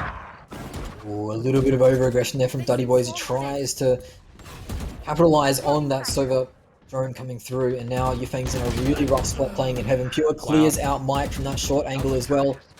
That Cypher ult out of the game, and Tikal is going to push on through. Rolling Thunder's still available, but Punda needs to get this first duel. Will get the first, and now has that available for this retake, and that's going to be the key. That's going to be the thing that turns the round around. They can, but it looks like they've actually gone slow enough that players are going to be able to reposition, so Rolling Thunder might not have that much of an effect anymore. Perhaps not. A couple players trying to dig their heels into the site. There's the Rolling Thunder as Nice Hacks is able to punish the Phoenix there, but Pure on for the ace, playing retake from A main right now. Has the lockdown too, but Nice Hack's been deadly in this position before, cleaning a 3k with the Sheriff. Need the same heroics as before, but it's taken out, shot in the back by the player in hell. And Caillou has put Bizarre for the first time in the match in the lead. Yeah, not able to clear out that under Balk angle. The man just sat there the entire time, and he's going to be the linchpin there for Bizarre to get themselves a 6th round, and again, put the money in a bit of a weird state for the boys on Straight Out the Zoo, who will have a little bit more loss bonus built up, but still sitting at around 3k is not ideal, and Bizarre. Hell of a performance from these lads. Already they've upset and tilted in the previous round, now up against Straight Out the Zoo. They are not crumbling. They are looking strong right now, Smash. I'm keen to see if they can not just push it close, but actually make this upset happen, because this is the qualification game. What a bloody shot from Pure. He was ready. He read Nice Hacks like a bloody novel, mate. Absolutely. Not even Dr. Seuss book the way you read on that one. It was easy peasy. Too easy for Pure. Bilski, I've got a tenner on us going to halftime with an Omen ult in the back pocket, by the way. I think you'd be right about that one. The retake setup with the Sova ult, though. He's going to give a couple of chances. Double dinger. Straight through the smoke. Wow, straight out of the 2. How many kills is that as the execute comes in? Bizarre still get the spike on the site, but they've lost half their team on the way in, Smash. Yeah, they certainly have, and it looks like that tenner's gone the wayside as the Omen ult did come in to get the plant off, or the positioning for the plant, but he was actually cancelled that plant out, and now it's Straight Out of the Zoo with players on low HP. Have the number advantage. Tikal expecting the flank. It is going to be Mike without the hat on. Same is so important, and his bell gets rung. You are. I'm not sure if they know where he is exactly as they push onto the side. Pure manages to claim one on the timing. It's going to be a 2v2. 30 seconds left on the clock. The aim goes the way. Tikal manages to find the first. Punda now in a hero situation. The players are rotating back. The timing, he won't see them running, but he'll hear them. And now he has it all to do if they want to go through with 6-6 on the half. Tikal watching very closely as they rotate through, but 10 seconds left. Now, Punda has a mountain to climb. He's pretty healthy, though. 150 HP. Yes. Both of these Bizarre members sort of limping through the rest of the round. Fault line in towards A main. Does dissuade the peak. Killjoy turret does make contact, so they're well aware of his positioning. Up on top of the Jenny does have a brief look into that held position that is in the bane of their existence in the last round. Double peak. Tikal manages to claim the last of the half, and 7-5 the way of Bizarre is not what I would have said at the start of this game for the half, but at the moment, looks like Bizarre have really got a good foothold on what they want to do and what they want to get out of their ultimates. That's been the key for me. Run some pretty big usage. Bunks winning around off the knives by themselves, and been able to work off that Phoenix ult pretty well, forcing the Sova ult out. And that's a good trade. Phoenix has been great, actually. Yeah. I think it's been quite strong for Bizarre. The way that they're using it has been quite effective. So keen to see if that continues in towards the defensive side. It might be something that Straight Out of the Zoo probably haven't played a lot against of late as well. It's not something that comes up every now and then. Even in your matchmaking games, players, if they're insta-locking duelist, usually it's a Reyna. Yeah. Right, well, Straight Out the Zoo. They wanted to be on the attacking side anyway, even if they were playing on the defensive side. So let's see if they're going to be a little bit more in their element now, as they do actually end the half with a disadvantage. Bizarre really putting them through their paces here on the qualification game. Punda getting scanned in towards B main. In fact, both of them getting scanned in towards B main. But a bit of a false sense of what's going on here for Bizarre, who they are leaning towards B, but actually Straight Out the Zoo are walking up catwalk. At least there is the Killjoy alarm bot there, and the drone through B main actually finds that there's absolutely nothing happening in there. So Bizarre, they're going to have a pretty good read on what's happening. Alarm bot is spotted out and taken out by Yifang, and you start to see the Jet rotation and the Sova rotation being pulled over there towards A. Yifang's been the shining star so far on Straight Out of the Zoo. And we'll need a lot more work to be done if they're going to come through here. 1-for-1 trade starts off the engagement. But it is going to be Straight Out of the Zoo. Pouring onto the side. Arya trading back. Another shock dart kill in the round. Or first of the round. Yifang manages to claim that one out. Duddy Boy in a position to hold down the plant. 2v3. Got the work cut out for them. Yeah. Q does have that smoke for A main now, which will at least push two of them off the angle. Phoenix flash out to create some space, but Yifang's still in front of the smoke, and he's taking duels.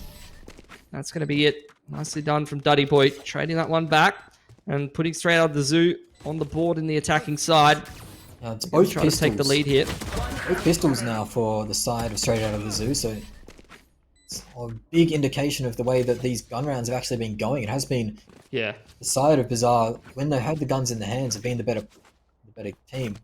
I mean, that's the rough one, isn't it? Especially when you come down to the best of ones in MR12. You know, Valorant's obviously a little bit different, but that used to be the meme back in Counter-Strike, is that, you know, you got these ODCs, these qualifiers for the big events, and if it's a best of one and one team wins both the pistols, then sometimes it doesn't even matter how well you're performing. You can lose anyway.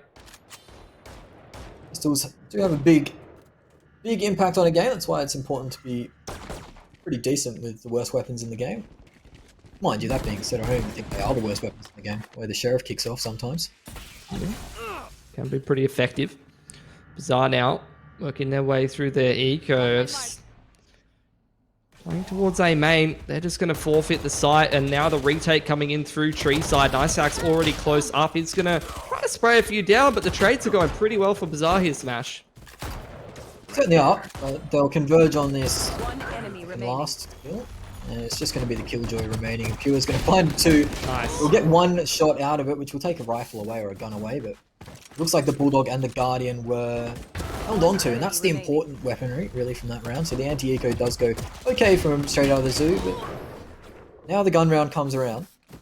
And yeah, 2 kills on that eco round is going to keep things a little bit more expensive. Force a couple of reinvestments over there towards Straight Out the Zoo, and you know, they're just going to sit around that 2k mark. Going to go for a bit of a bonus here as Bizarre move into their first gun round. Good opportunity for them. I mean, I'm looking at Pure in particular. Man's been quite sharp for Bizarre, and here's a chance for him to farm up his ult heading into the next round if they're able to win. He's got his Killjoy set up over there, but he's only on an island over towards B. He's got no support whatsoever. Dueling towards middle does not go the way of Bun, so things getting more difficult for Bizarre here as Nicehacks goes for the dash into market. Needed that duel, did the side of Bizarre. Yufang gets the first one out. Pure has a lot of information from the turret, but the read from Straight Out of the Zoo should be that there is a Killjoy in the area, so I think they'll progress onto site with caution and use all of this utility to flush him out. They do. That's 2 flashes from the breach, but now the moment Paranoia actually catches him slipping, but Nutty Boy is the only one to catch it out. Nicehacks catches the timing of the Tico as well, so this round has been all wrong for the side of Bizarre. And this was a big round to lose. Absolutely. They're going to be economically reset. You're going to have the opportunity for Straight Out the Zoo to pick themselves up a handful of guns. Aria's still able to take at least one of them away, but he's pinned into a corner. He's just jumping and shooting. The Phantom is absolutely stupid. Yeah, a bit ridiculous, but all's well that ends well on the side of Straight Out of the Zoo. They managed to convert the eco off the pistol, and then also get the bonus round too, and they managed to keep 2 rifles in the back pocket. Yeah, I mean, I was looking at them maybe upgrading even more than that and having an even stronger economy than you see here. But, you know, it really hinges on how well they anti-eco here. Obviously, earlier on in this game and in the previous game as well, handful of eco rounds being won by either team. But Straight Out the Zoo, here's a chance for them to build up the money. Push into A main is spotted as well, so they've got a good read on what's happening, and they can respond accordingly. Try to keep as many of these guns up as possible. Yeah, that one camera has just thwarted all of their efforts, really. Paranoia coming out, but you can't really push off if you're tagged out by that camera.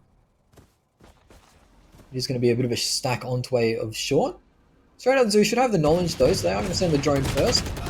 The lineup won't be there for Tico as he gets taken out, and another player tagged. Silver ult does come out from Yifang, though, so a little bit of an investment here, ultimates-wise. Actually, is Arya in the spawn giving it one, letting it rip. Yifang will be the one to charge through the smoke and get a kill. A messy round from both sides, actually. Straight Out the Zoo just getting onto this A site. Missed opportunity there from Pure. Could have gotten himself a kill, but either way, he gets himself the ult orb, which is going to grab him an ultimate for that next gun round. Following this eco, Arya. See if you can take a few more guns away from Straight Out the Zoo. They've already lost one of these rifles. And Arya's going to pick one up. Sticky fingers on Arya to get it from that distance. Won't manage to line the shot up, though. Omen will TP back across. Hasn't really been... Oh, bit of a hand spotted there. These players aren't exactly full health, so go down pretty quickly from a few trades, but Yifang sharp as attack. Takes the head off Pure. And with the information of knowing where this Sova is, will go down as well, and Arya will not be able to keep anything going into the next round. So straight out of the zoo, starting to string together a round. I think that's 4 in a row now. And it's back to the 4 that Bazaar claimed at the end of the half. Yeah, Bazaar, you got your work cut out for you as Bazaar now. Look, we've seen some strength for them on the attacking side, but now they're on the defense up against a fully kitted straight out the zoo with a strong economy to boot. Whole bunch of ults to work with. So we'll see if they can do it. and you can see that on the clock, 27 locked up. There's a pause going through. I believe it's Bazaar's tactical pause, trying to talk that one through. Bunks picks up the operator, trying to get pace of the game changed up a little bit. Yeah, I mean, you're looking at the ults over here for straight out the zoo. Rolling Thunder, you've got the Sova ult to be able to deal with that Killjoy lockdown on the post plants. If you're able to get into one of the sites. Keen to see how this Phoenix ult does get used as well. Yeah, on the defense, it's often curious as to where or when you use that. On the retake, it could be so important to get some information out, but equally at the start of the round to get the entry, it's oh so tempting. That's it. Throughout the zoo already grouped up towards A. Mike's on a bit of a cheeky lurk towards middle. It's often the way. It's the iron way of Sentinel play. Bun's on the line with this op as well, so we'll see if he's able to have the impact he's looking for. Phoenix is in the area. Can get that ult off super quick to be able to try to contest any push towards this A side of the map. Sova's around here as well. Could throw a dart towards the back of A main, which would give a fair bit of info to Bazaar as we do come out of the pause. Does seem like straight out the zoo, all the pings that I'm seeing does indicate that they are really keen to get into this site pretty quick. Jet's going to be dashing in. You're going to have the blind straight through Jenny. But Bun really needs to try to find his mark nice and early on. This breach flash might just seal the deal for him. Gets forced off by the fault line. Actually gets caught by it as well. So repositioning isn't as easy as he would like. The flames come to slow down the push just a little bit more. But Paranoia onto Jenny, as you did say. Now some close combat operator needed. Nice max gets one through, but doesn't manage to get the kill. This close combat operator putting in work as 2 for Bun. Winding the third. Doesn't manage to find the timing onto Punda. And all of a sudden, straight out of the zoo. Straight into the bin. That's really going to help the confidence over here on Bazaar. 2-man set up in towards tree as the cage goes down for Mike. He's going to get baited out by those sound cues. Bun finds his 3rd of the round. A massive impact from him, and this Omen blind should be the one to close it out. Bazaar pick up the first of the gun rounds that they'll be needing. But as I did say before, straight out the zoo, they're not done anytime soon. They built up a really strong economy for themselves, so this is going to have to be multiple rounds in a row from the boys on Bazaar. They're really going to have to show their strength and resilience, but that's an excellent start. Yeah, the unexpected operator, the change of pace, haven't really seen it come out in this matchup so far, and Bunk's now in the right position at the right time to take full advantage of it. On that Jenny position, can be quite hard, especially with the Paranoia coming out, but managed to make it work. It's quite a position you can fall back and live pretty easily as he takes nice Hax's shoulder clean off. No Sage in the game to pick that one back up. Now Tikal will get very aggressive. Still has the ult in the back pocket, so getting aggressive. Okay, he has actually used it. Yeah, he's in it. Oh, Yifang trying to make the read of where the ult came from. Does get the tag onto Tikal at least, but bit of a wasted ultimate, unfortunately, in that regard. Either way, Bazaar kick off the round with the first pick, thanks to the operator yet again. It's been such a massive impact. Good change up from the lads, but up to straight out the zoo now to respond. Do have that Rolling Thunder, do have the Omen ulti. Try to reposition in towards the late round, but at the moment they're kind of chilling in no man's land. Starting to put some pressure onto middle. The dart and the smoke to be able to apply that pressure and just try to create a little bit of information denial, a little bit of doubt in the minds of the boys on Bazaar who don't really have a strong idea of what's happening as the drone goes up through catwalk. So straight out the zoo, a lot of control. We'll see how they use it. I found the operator though. That's a big piece of information. The one player you do want to tag is there, but it is a 2-2 split on the sites with Jet just holding that mid, and there is still a lot of utility available. 3 flashes ready to go. For Punda, Duddy Boy now chooses to use the ult and kisses Killjoy right in the mouth. Arya opens it up onto Mike's. Now it's only 3 alive for straight out of the zoo. The information, you can hear them running in, holds the Paranoia for so long, and it's going to be super beneficial as Phil's managed to take one out. Punda answers back and tries to stick the plant. Pure will let the plant go off, but in a 1v4 situation will clean it up. And Pure at the back of the site, pops off. And that will even the score back up, Hilly. They just left it way too late. I'm not sure what Straight Outta Zoo were doing. They ran 50 seconds off the clock after losing that initial pick, just meandering around middle. There wasn't any clear direction of what was happening. Enemy remaining. So, not sure on the calling presence on that team, but maybe a bit indecisive, a bit hesitant. But like I said, Smash, Yep. this is the strength of the economy. They've lost 2 in a row. They're still good to go. Still 2 of them have money. Mark and Yifang still keen to keep buying, and this is why I said Bizarre, we're going to have to show us what they're made of on these gun rounds, and so far so good. 2 in a row from the lads. Let's see if Straight Outta Zoo have found a response just yet. Starting to work towards middle. Does seem like they're already trending towards an A split. Bun on the line in towards A main. Sova Dart doesn't find anything over towards A main. The drone through middle as well from the boys on Bizarre. Sova really looking for info early on. Does tag Nice Hacks in towards middle. So they're going to keep those 3 players over towards A for the time being. Back with it. They're forced to pull away, and Duddy Boy now. No Omen ult for Duddy Boy, so it's going to be... Oh, the timing though. Arya does go down as he tries to pull out a shock dart. Bunts is there to cover. Ult line will push him all the way back up to heaven, and with that Cypher ult going out, this will open the opportunity for Straight Outta Zoo to get through. Punda still has the ultimate in the back pocket if need be. And that boost plan. Managed to get into a safe position as well, you'd think. Rolling Thunder to come through. Now Yifeng finds the information. And this Rolling Thunder is putting in big work. All 3 players hit by it and pushed into a corner. But wow. Jules winning out.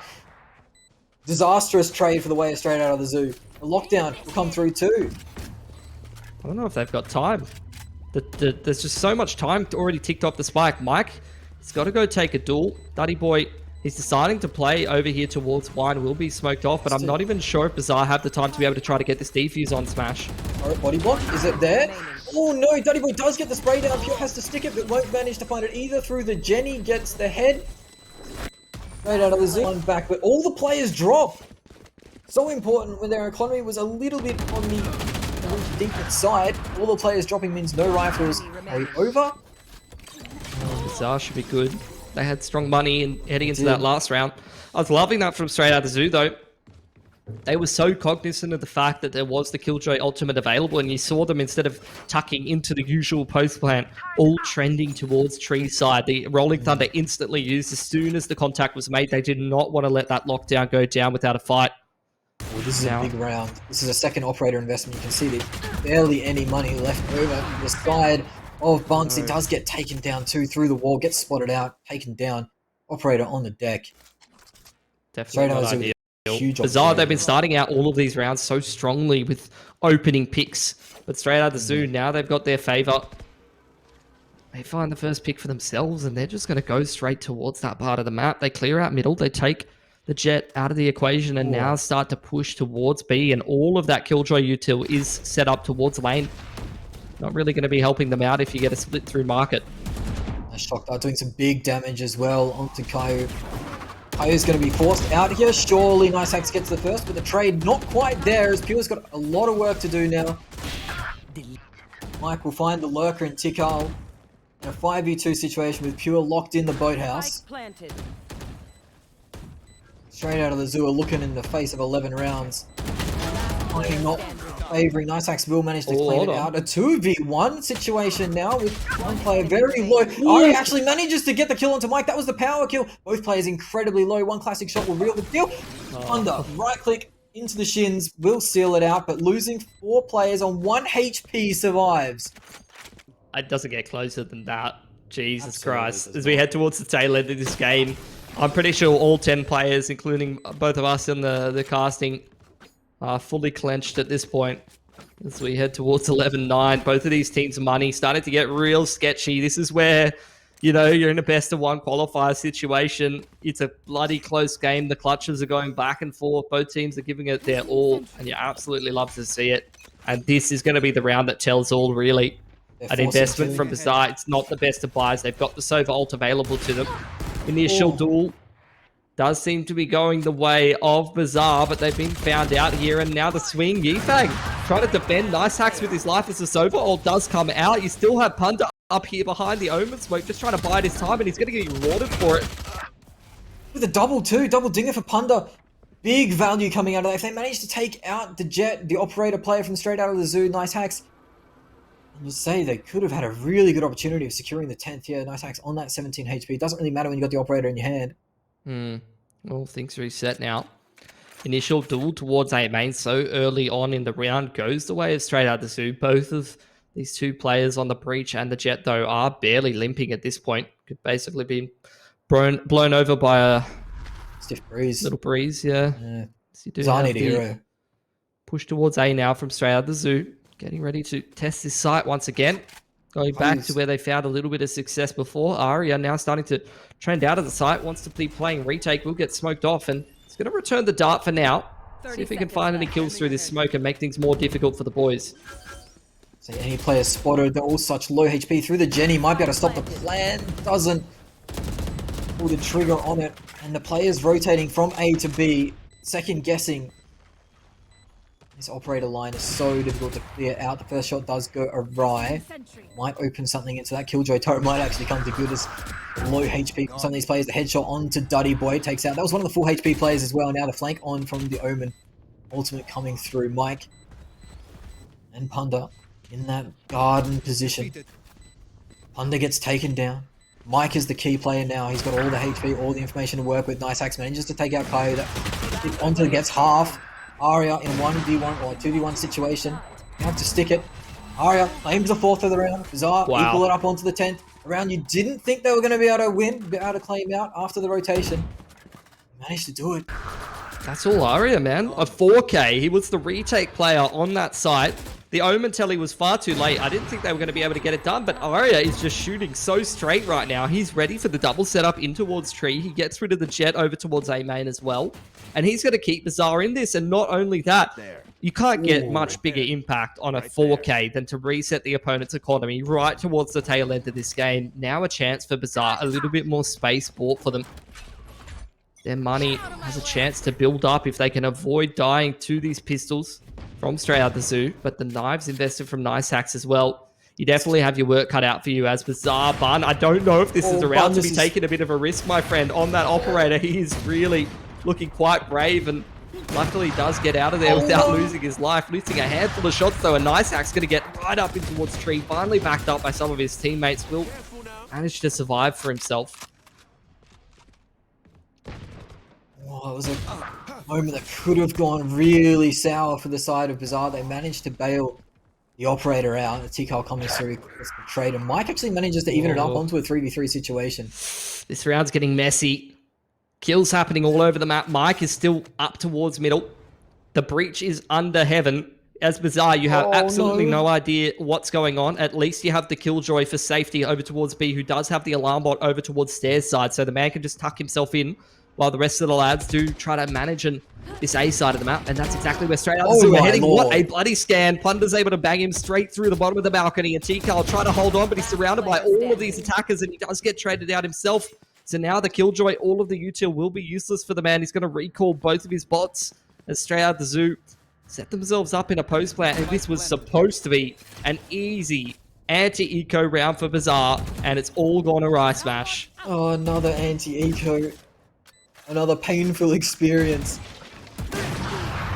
Jesus. How they let that one go by the wayside. They're going to be absolutely kicking themselves. Oh, you've got to feel for them. They've put on the hard work, getting so many gun rounds, but that dart there from Yifang to get the player on heaven. Massive. Massive Absolutely impact massive. dart. And here we go. Bit of an awkward odds and sods buy too to come out. Not going to have everything they want. That was the pivotal kill, really. And from there, it really opened up. All right. Here we go. Right there. On the ropes here for Bazaar. A really scuffed buy for the lads. At least they've got the Phoenix ult and the knives available to themselves to make things a little bit scarier for straight out the zoo. A massive push into middle, just the dash and the updraft in towards middle, the push towards B, straight out of the zoo, about 4 steps ahead at this point, aren't losing any picks at this point, and it seems like they're going to be putting themselves straight into the main tournament. Caillou manages to recover the Phantom, throws out some smokes as well, was going to have to play in the back of that boathouse, and one player will be found to TP into the back of the boathouse. Maybe it's better off not pulling out that Omen ult. The Phoenix does pull the runner back out as well, so only one player getting through, and that's Mike, and he's giving away the audio cue, so Tikal will know this. Wins the aim duel as well. Will get pushed back into the safety of that CT spawn. Nice tag from Yifeng though. This Hunter's Fury singling one and getting the second from Nice Hacks in 1v3 situation now for Caillou. And they'll rotate away, play it safe, and plant on A. Caillou needs to pull out an incredible play. Not quite a Cadian play, but close enough. Yeah, nah. This Cadian was harder than this. So much harder than this. And a game Shock with still too, you know, less of a cartoon theme, but a story for another time. Main story being at this point, I mean, this is almost an undoable 1v3, I would say. So he's got his work cut out for him. Does have a smoke available. Can throw that on the spike, but this would take a massive misplay for Straight Out the Zoo to mess this one up. They do get the information from Dart. They have double shock Dart as well to go out. So, well, not anymore as Yifeng pokes his head out and gets met for it. 2v1 though. And surely the player on short will peek out in a moment with the help of that flash. Doesn't manage to secure the kill, but enough time to get off the clock. But the second flash will come through. Nice Hacks will push it on 13-10. The score line favouring Straight Out of Zoo, and they'll be pushing through to the final. Big misplay, unfortunately, for Bazaar. Cost them that series, really, against the Pistols. They really gave that a good crack, though. Straight Out the Zoo, a very strong team at the moment. Yep. Really love to see that Bazaar did manage to put them through their paces, but end of the day, they do end up falling right at the last hurdle, do end up falling to the Classic, losing against the Pistols. You hate to see it, and they're going to be kicking themselves, but at least they'll learn something from that loss and, you know, be able to continue forward. And as for Straight Out of the Zoo, they're going to be able to continue forward in towards the main tournament, yet another competition that these lads have qualified for. Yeah, it's great to see now they're getting consistent and getting into that finals type beat, and they'll go into the group stage. We'll have to play it out to see what seed they do go into, if they go into that group A or that group B. That it's still so very important because, I mean, that group A with wildcard and order in the same group, it's so hard to break out of.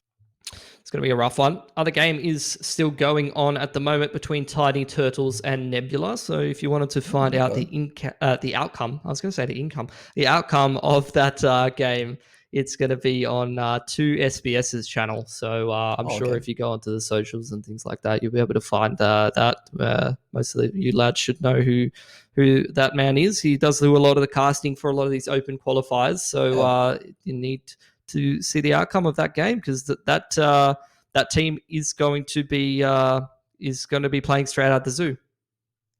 Yeah, I mean, Straight Out of the Zoo, they'll have their work cut out for them no matter who they face. I feel like Nebula and Tiny Turtles are both two teams that could push them.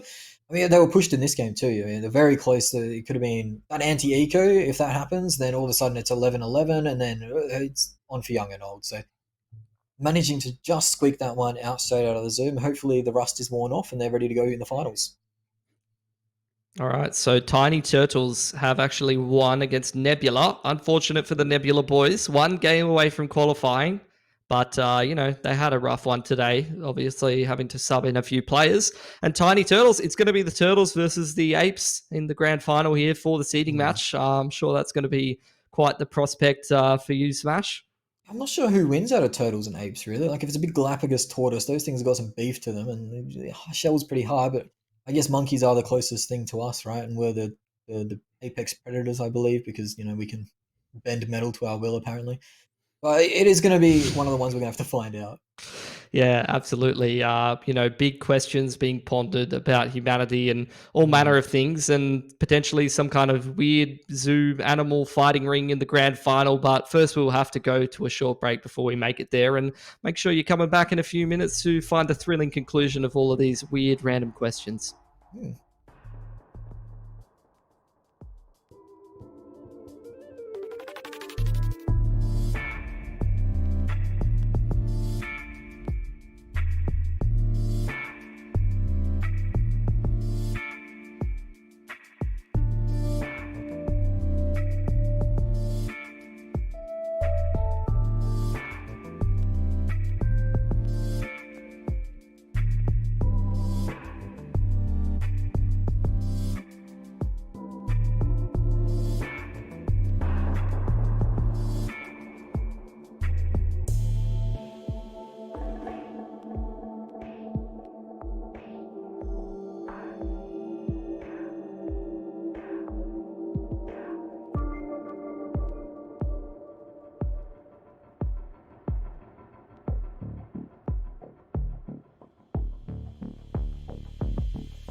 Welcome back to the Nova Invitational, last game of the Open Qualifier here. We already do have our teams that are going to be making it through into the main event. Straight Out of the Zoo and Tiny Turtles are the ones that conquered all there. And we did just watch Straight Out of the Zoo. They had a pretty nice performance against Bizarre there. The game, it really could have gone either way there, Smash. It was absolutely fantastic to watch. And of course, it was yet another eco round being won that did end up telling the tale at the end of the day. Yeah, you'd think that the eco rounds are one of the easier ones to win, but I guess the pressure may be getting to some of the players, or they just haven't had enough time to work out some good anti-eco strategies. But usually it's just apes together strong when the pistols come out, and you can just trade them out, or just trade them out, and usually it's right as rain. But unfortunately, sometimes it doesn't quite go to plan.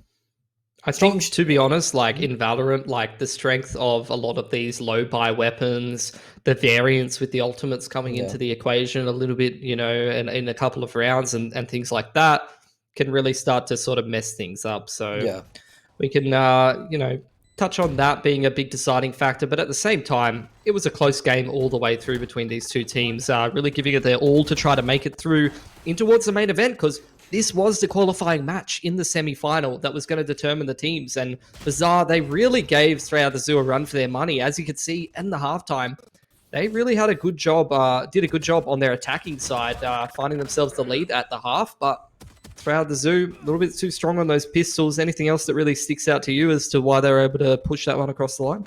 Yeah, well, when you factor in the pistol plus the conversion rounds where Straight Out of the Zoo did manage to convert nicely, that's 4 rounds right there, and that's enough to swing the game around. If you do swing those around, put them on Bizarre, or even it up, that's a 12-12 scoreline all of a sudden, 12-12 scoreline, and all of a sudden we're going into overtime. So it comes down to the pistols, and sometimes you mentioned during the cast, when you do lose both the pistols in a best of one, it can be quite difficult to come back from that.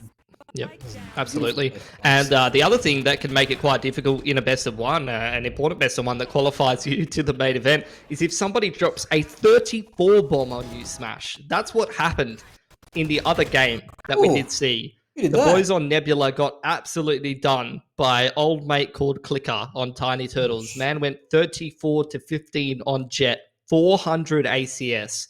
Apparently at one point he 1v5'd them to reset their economy. So that's not too bad of a performance to be able to put yourselves into the main tournament. Yeah, that's a highlight play for sure. 1v5 to reset the economy, 400 ACS. I mean, all right. That man's on fire today, obviously. Yeah, okay. Well, hopefully he carries on the good form and we can see a really competitive match here. Of course, Straight Out of the Zoo will probably be the favourites in any matchup they do take in an open qualifier, just because they have had such good results recently. But it did look a little bit shaky in the previous matchup, so maybe the Turtles will win the race.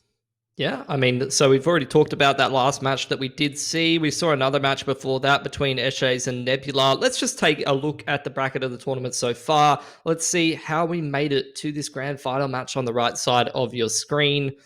Obviously, Bizarre there getting an upset over Tilted. I thought that they might be able to give Straight Out the Zoo a run for their money, and they did a pretty good job of that. A couple of upsets in this bracket, really. Bizarre over Tilted. That one could have gone either way. Tiny Turtles over Parlor Strike, and then Nebula to make it into the main event. That is a bloody performance and a half from those lads. Yeah, they've been taking a few names, and if Clicker is the catalyst behind that, then I think they'll have a bit of a run. Well, Nice Hacks might have a bit of a tough time coming into this matchup, because you'd assume that Nice Hacks would be playing the Jet for Straight Out of the Zoo, as done in the past. So that matchup could be one to look out for, the Clicker Nice Hacks head-to-head.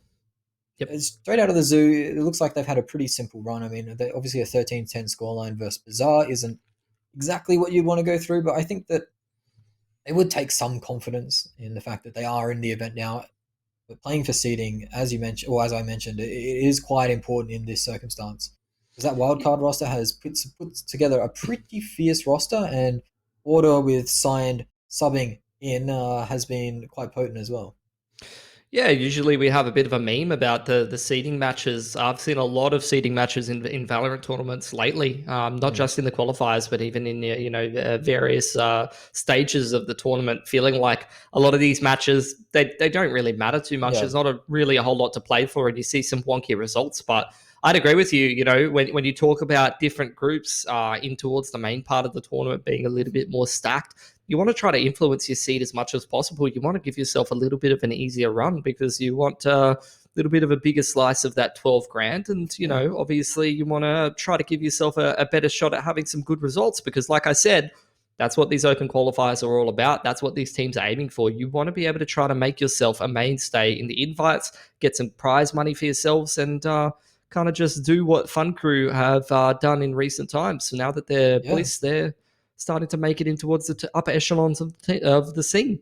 Yeah, laughing all the way to the bank. That's the thing, all right? Put your name up in lights, have these good performances in the qualifiers, maybe take a few scalps in the actual tournament itself, and then all of a sudden you've got yourself a tidy little contract, and whatever comes with that, maybe be money, merch, or a bit of exposure. All three are is really the idea, isn't it? But there has been some success stories and some organizations dipping in to the Valorant scene and keeping it nice and healthy. We've got a healthy little ecosystem going on, but it's good to see that there is still these open qualifiers as well. It's very important to have the open qualifiers so we can find this emerging talent, these emerging teams. And it looks like we might have one on our hands with the Tiny Turtles.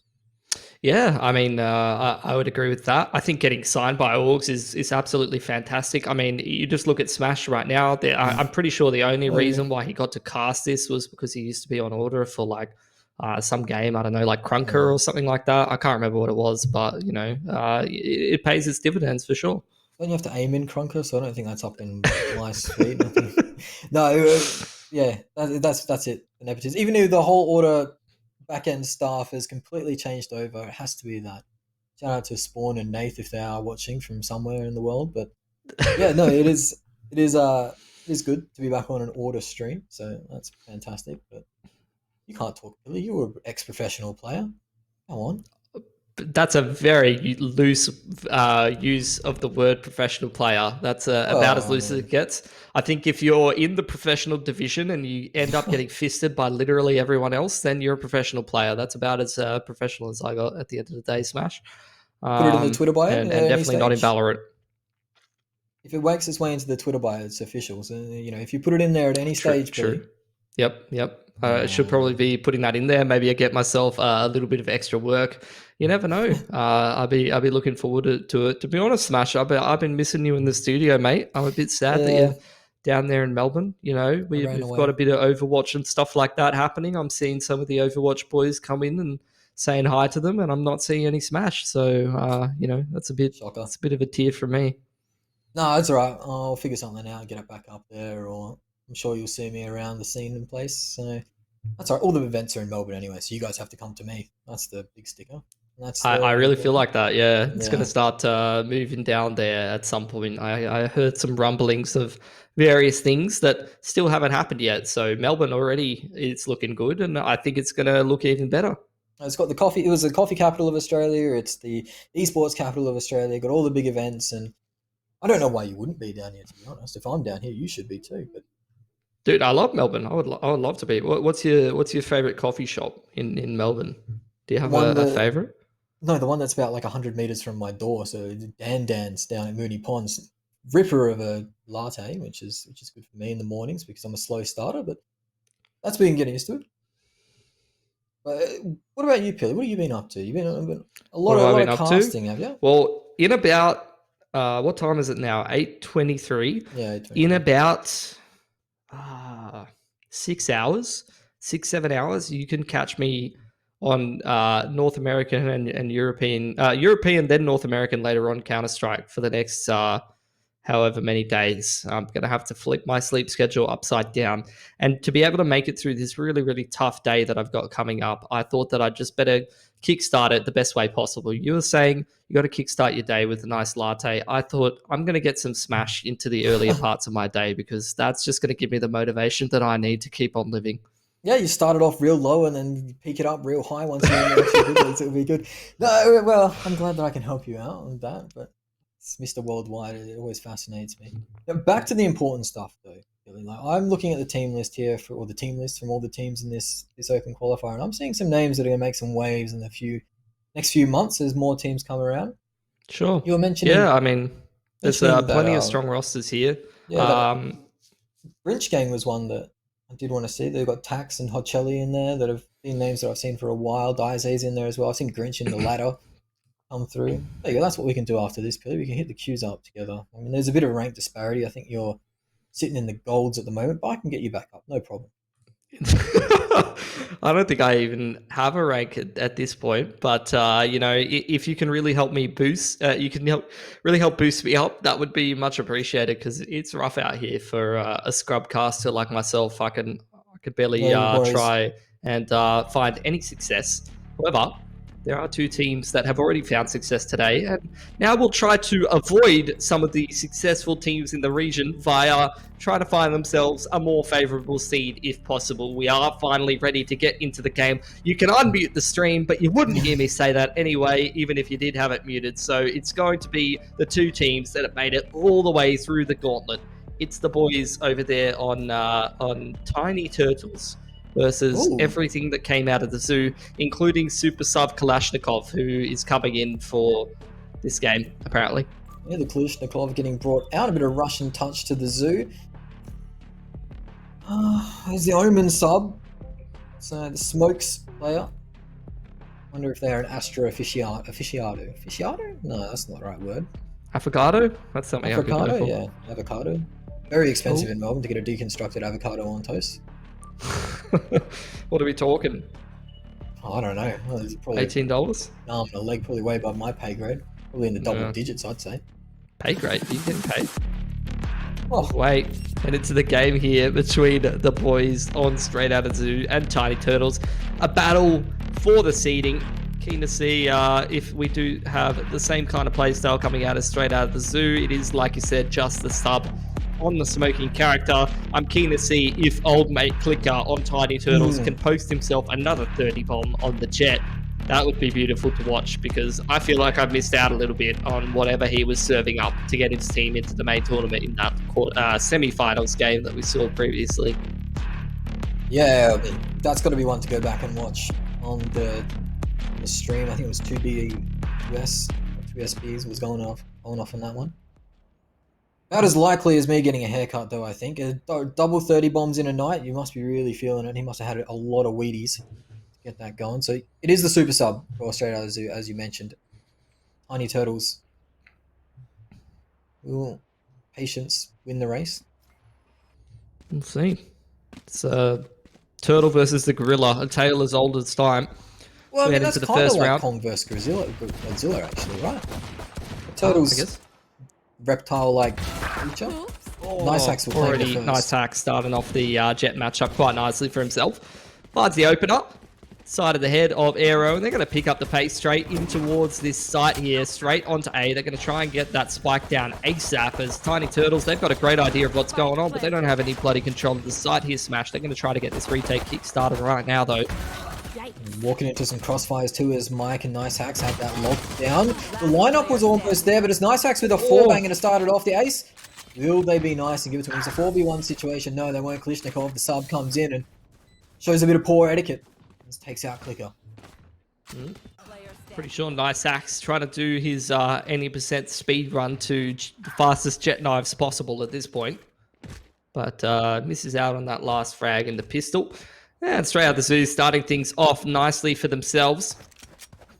Been moving into the anti-eco now. The boys on Tiny Turtles. Not forcing anything up. They've gone for... This is an interesting lineup.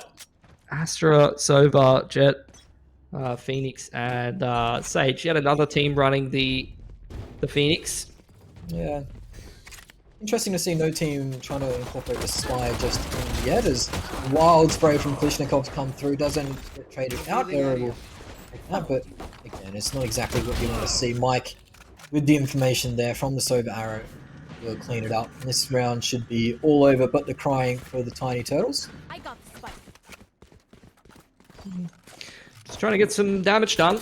Only got the one kill on towards the smoke character there. It's going to be a little she wrote, I would say, with that flash coming in. And there you go. Nice axe. He's already got himself the knives. And I think he's kind of looking at Clicker's performance in that last game and saying, this is how you really play Jet. You know, nice run that you had there in that previous match. But no, I'm going to show you how it's done. Yeah, well, the pistol frags are oh so important, and that's 3 for 3 that we've seen tonight for pistol rounds for the side of Straight Out of the Zoo. I have to see if Leave picks up the Odin. Not about Zen Coco was the first player, well, not the first player, but mainstay that I think of when I think of Odin on this map. I mean, on that heaven I'm position. about as irrelevant as it gets, Smash, but this is what I would be doing if I was playing right now. I was a Sova player, and I loved all of those penetration weapons. You know me, love a bit of pen, and now you get the 5-on-4 for the boys over there on Straight Out of the Zoo. They're going from strength to strength at the moment, except for that right click from Nice Axe, which has gone absolutely nowhere at this point. It certainly has, and the trades do come out. Leave with that pen weapon has managed to get one going. 4 HP on Kalishnikov could be a big player in this round. He's managed to get one out. Aero finds the timing of finding Yifeng with the drone out. Mike now on the clutch. Finds the first, finds the second. Mike with a 1v1 to get. Third headshot goes down. The Cypher comes alive. Had a quiet map last map, but now Mike is large and in charge. You love to see it. What a great handle as well. I'm sure he thought long and hard about what his name should be when he called himself Mike in a video game. You can call yourself anything you want, and you chose Mike. He snuck the money. The skills are definitely there. Massive, massive clutch in the post plant. Resets the economy over there on the boys from Tiny Turtles, who are a bit slow out of the gate. Very turtle-like. Yeah, turtles aren't known for their agility and speed, but Nice Axe actually wears the flash from his own breach player. Not going to get punished as Lucid's looking right in the face of that breach ability. It's a nasty little animation, that one. Such an important round for Mike to win and equal up the economy as the spray comes down. And Aero's actually managed to claim out the Thunder at the start of that round. Mike does equal it up. Now, run it back coming through. We get the information that the player's still there. The orb not able to be claimed. Lucid goes down. Trades going back and forth. Mike with the ult will get the information they require and run over to A. Here's the play. Not sure if it was worth it to invest that Phoenix ult in a round like this. Aero's getting some damage done, don't get me wrong, but maybe should have held that over for the following gun rounds. Spike going down over towards that A side of the map now for Straight Out the Zoo, who still do have 3 up. We'll want to try to keep as many rifles up as possible for them, keep their economies nice and strong. But at the moment, definitely have a fair amount of money built up already, so I don't think they're really going to matter too much. Yifeng, it's already about 6 steps ahead, in the perfect position. Does clean that one out, and that's going to be a 4-0 start for Straight Out of the Zoo. Yeah, perfect start. Thunder yet to register on the scoreboard, but I'm sure he'll trouble the scorers at some stage. Setting up those important flashes into that B main area. And leave back on the Odin as well. So we're going to see a lot of that, I think. Didn't really get in the best positions to use the pen. I saw it when I saw it. Zen Coco on A Heaven. It was impossible to get the spike down, to get the plant down. He was alive. It was just carnage.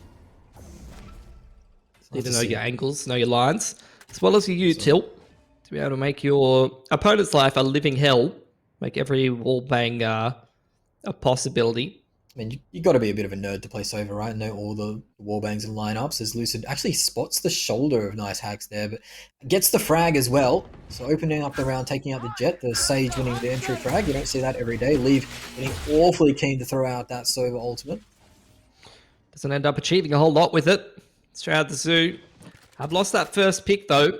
A 5-on-4 for Tiny Turtles, about the best effort that they've shown us all game. The push in towards middle from Aero does get himself a nice timing here and a fair amount of info. He's going to be able to hear any footsteps towards Catwalk and Leave on the push through B main. Does catch one of them. Flicker as well. Tiny Turtles just seem to be going from strength to strength at the moment as Straight Out the Zoo barely limping to the A bomb side with only 2 players left after all's said and done. This will push off the flash and find the first for his Arrow. Second's been revealed. Little Chilean, El Dios. They'll pick the first up for them. So now I think everyone except for the Punda Bear is going to get on the scoreboard.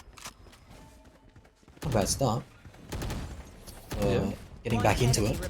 If you are a fan of the Tiny Turtles. They've got their work cut out for them, right? So the Zoo's done such a good job getting this game kick-started, as they did in the last map that we saw from them as well. Just pistol after pistol, always managing to get themselves a strong economy. Here we go. Yifeng going It's 1 going for to 1. be the standoff, the wall bang fight between both of the Sovas here. Who's going to come out on top? Oh, it was actually nice hacks that managed to pinch that out of the hands of Yifeng. Went for the wall bang, but neither of them really troubled each other. Blishnikov holding very firm. The Rez is actually going to be able to come out here. I'm not sure if there was a weapon. Maybe they look up. Astra's helped him out. Yifeng trying to pop his Soverall to be able to punish that res, and does find a tag at least and sees the Jet falling back. This is just a mess this round. Action happening on all fronts. Nice hacks punishing that B push after they already punished the A push, which has ended up in yet another A push, I guess, from the defending side. They are just everywhere at the moment, but after all said and done, straight out the zoo, going to try and pick up the pace in towards the B side of the map. Meanwhile, Tiny Turtles pinching mid, taking the defense and attacking spawn at this point and attempting this retake from multiple angles. Flank. Meets the flank of Lucid, who already used the res in the round. Knives out for Clicker. Will end up laying on the deck, and that's a clean round for Straight Out of the Zoo that will reset the economy of the Tiny Turtles. Bit of a wacky one. All over the place, mate. Yeah, end of the day. A made pushes, B made pushes, mid pushes. Just can't sit still. Thought the Turtles would be a little bit more relaxed. Maybe sit back in their shell on the defensive side, but they're just, I mean, only phrase I can think of right now, Smash, is head out like a baby. Because that's like, all right. You know, like head a turtle. Like a baby, like a turtle, I guess. Yeah, if you really want to put that image in your head. That's probably not one that I'd put in my head, but... You're welcome. Different strokes for different folks, I guess. Yifeng trying to get some information into that mid area. A lot of mid aggression coming out. Nice hacks on the charge. No gun for nice hacks, actually. Only just pulling out the knives. Great tracking from Clicker, making sure his teammate stays honest. Nice hacks is already made his way into Narnia at this point, all the way up through the trees. It's only Lucid left on this site. He's the man who walled across A main, but he's got his work cut out for him. He's being darted. Oh my god, nice hacks is already in towards heaven. I'm sorry, Smash. I wanted to throw it to you, but that's just a mess. Blink of an eye. Blink and you miss it type stuff. Nice hacks actually managed to get a perfect flank up. Breaks the window with the smoke as well, so doesn't waste a knife. And manages to pick themselves up a tidy 3k. You mentioned that there was a bit of a jet off, come through, and at the moment Clicker not able to replicate the form that they showed in the previous matchup. 11 on the board for Nice Hacks in 7 rounds played, so that's a decent return. Straight Out of the Zoo are basically Bill Gates at this point. They are so rich right now. No money woes at any point in the near future. The boys on Tiny Turtles have to take a save, have to be a little bit more frugal with their money, get banged for their buck, and a push through the smoke cheeky with the Sheriff is going to be one of those instances. Be faster. Nice crosshair placement from Nice Hacks. Means that there won't be any silly buggers being played over there. Punda just clearing off that flanker. And it is going to be Aero with a hero play to make. Doesn't manage to get it on the board, so looking a lot stronger in that anti-eco in this map, Straight Out of the Zoo. And managed to handle that one quite nicely. Clicker is 2 for 9 right now. Man was literally 35 bombing to qualify for them for the tournament. Last game, on point. This game, he's sleeping. But if you're going to sleep in any game, I guess the seeding match is not the worst game to be doing it in. Just saving the best from last, really, isn't he? He's gonna come through eventually. When he does, it'll be egg on your face, mate. I actually do have a bit of egg on my face right now. I'm having a nice bowl of spicy noodles. It's Straight Out of the Zoo, looking to get straight into the A site.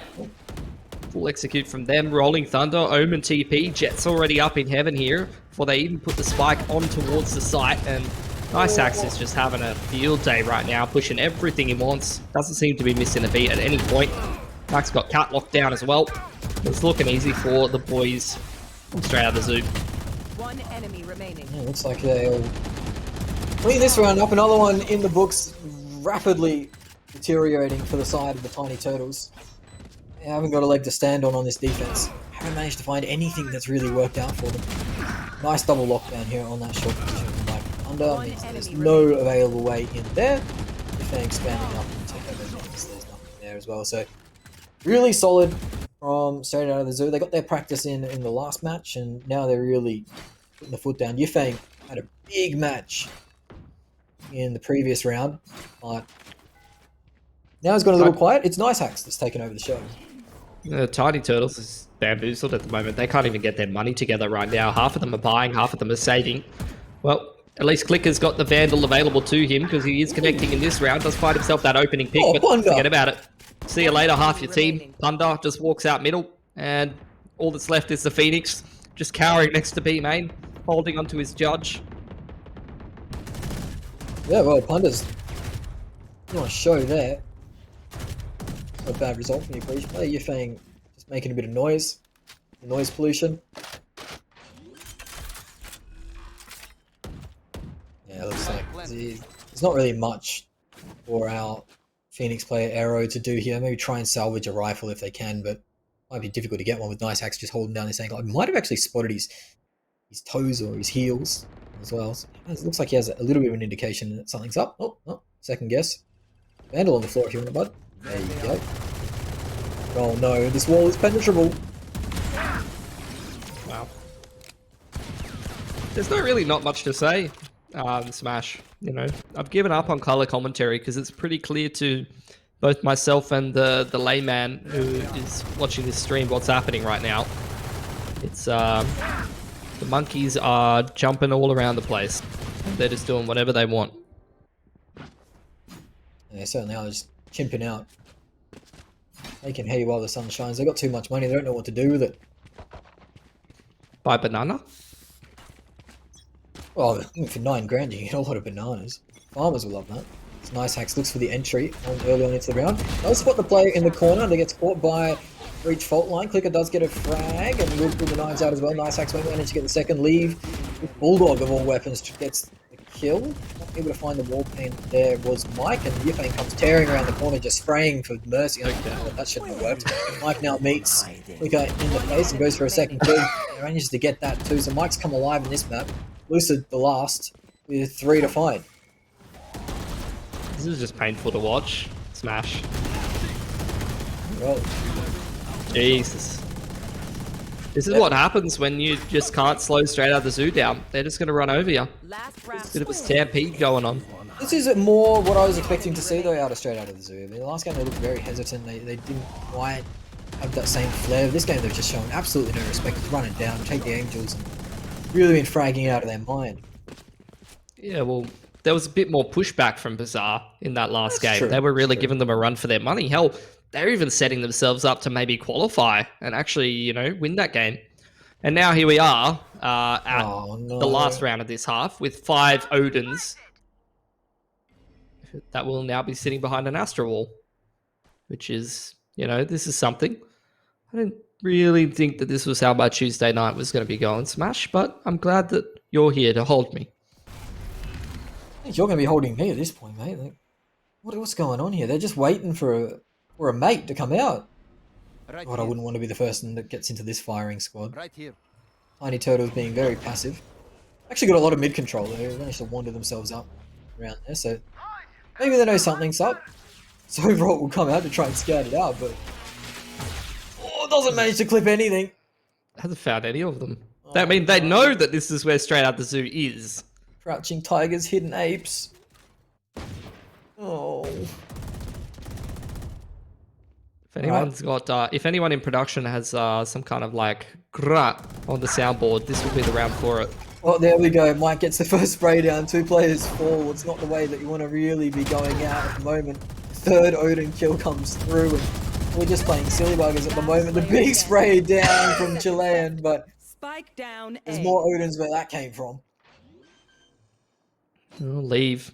That's exactly what he wants to do, but he's still going to give the 1v2 a crack on his way out.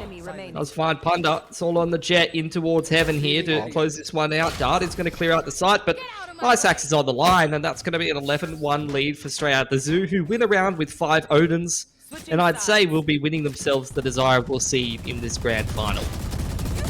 Yeah, I'd say that they definitely will be winning themselves. This is like 11 and 1/2. You got to feel pretty deflated if you are on the side of Tiny Turtles, but at the same time, you have qualified for the event. That was probably your main goal going into this, but well, you never know. maybe the Tiny Turtles have really been holding back. Haven't shown their full power just of yet. See some sheriffs on the board. That could be a bit of fun. I mean, I guess so. When you they're just going to 5 sheriff. They've given up. They've given up Smash. It's an interesting animation coming out. A bit of peace and tranquility. Meditation. You can't do that? Oh, far too old for that nowadays. Can't even cross your legs, mate. Yeah. Firing squad of the sheriffs. Initial B main push is deflected by Arrow. He's going to heal himself up. More sheriffs just spamming away in middle, taking duels with the defenders over towards, and maybe over towards top mid. And maybe this is what the boys on Tiny Turtles needed. Maybe they just needed to give up to find some success, because this seems to be working for them. Let's go, Turtles. There's another. Go on. Mike answers one back with a headshot from Leave. We'll leave Mike with a lot to do. Mike gets second one back.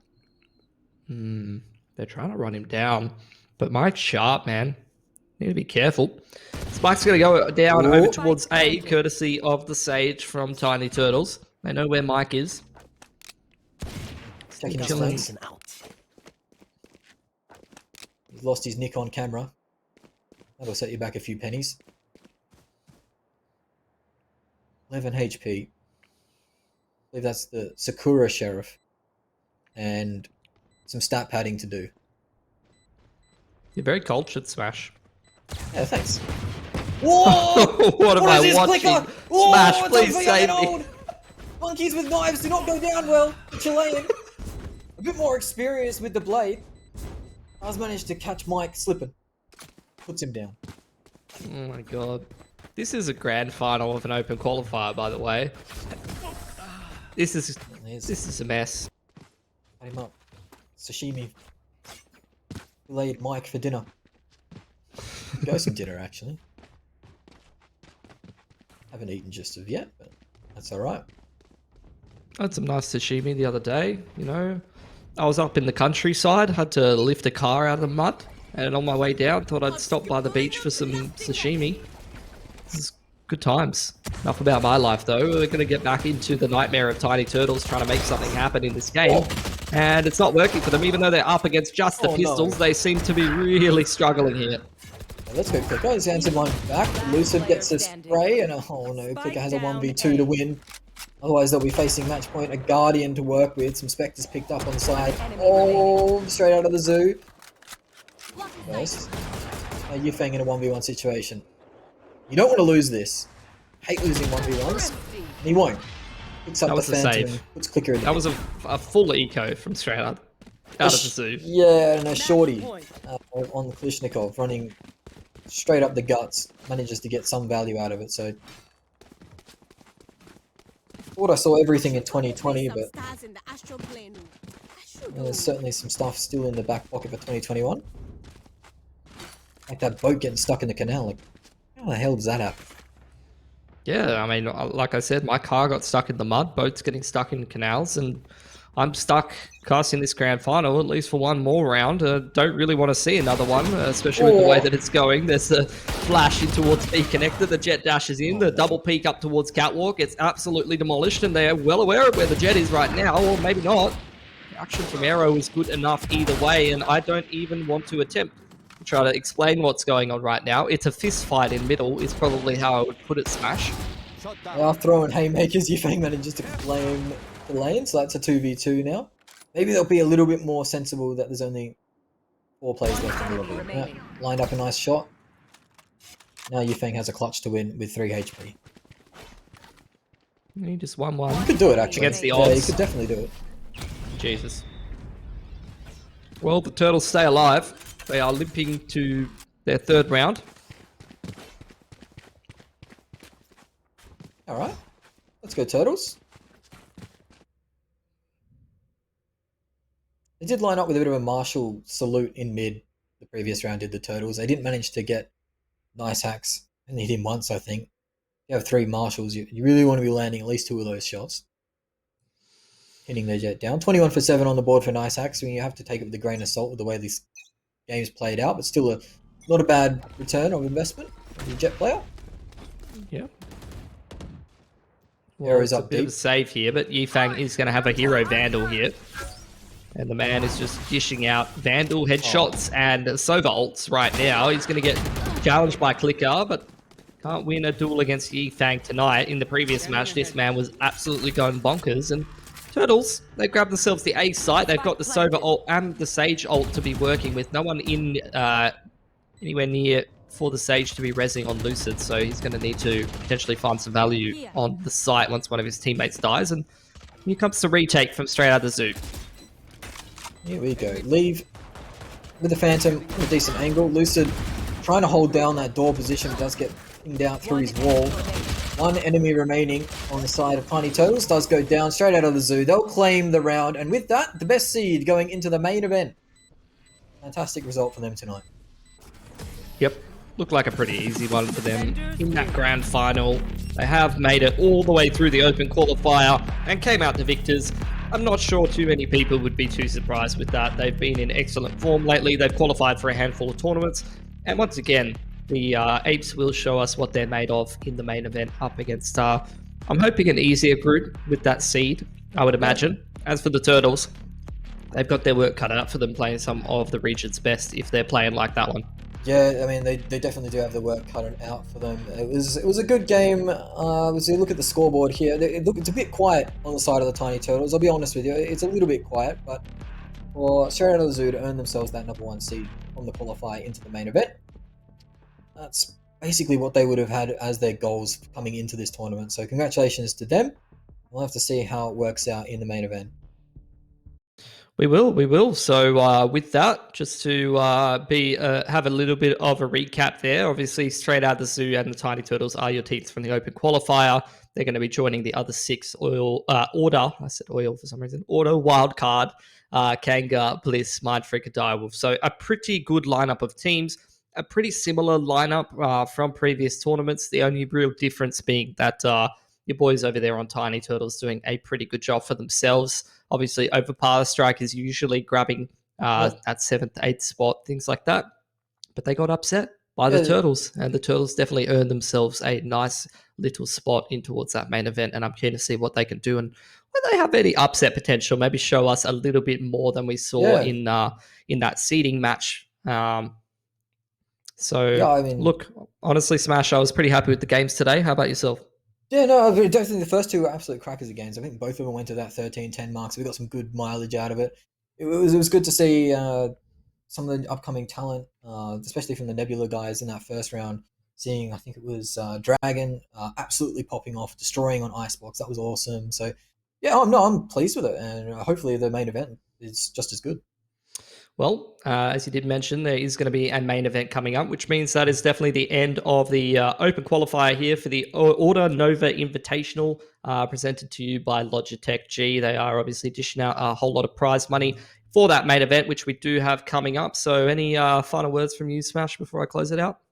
No, I mean, I'm pretty much all done and dusted. I'm going to probably make dinner and call me mum, make sure she's all right. But yeah, it's been an absolute pleasure, Pilski, because haven't had an opportunity to cast with you just yet, and to work with such an international superstar like yourself is such an honor and a privilege. And I do miss you boys up there. I miss you too, Smash. All of you boys, make sure that you're calling your mum as well after we end this. And that's going to be it from me and Smash today. Looking forward to the main event. But for now, we'll see you later.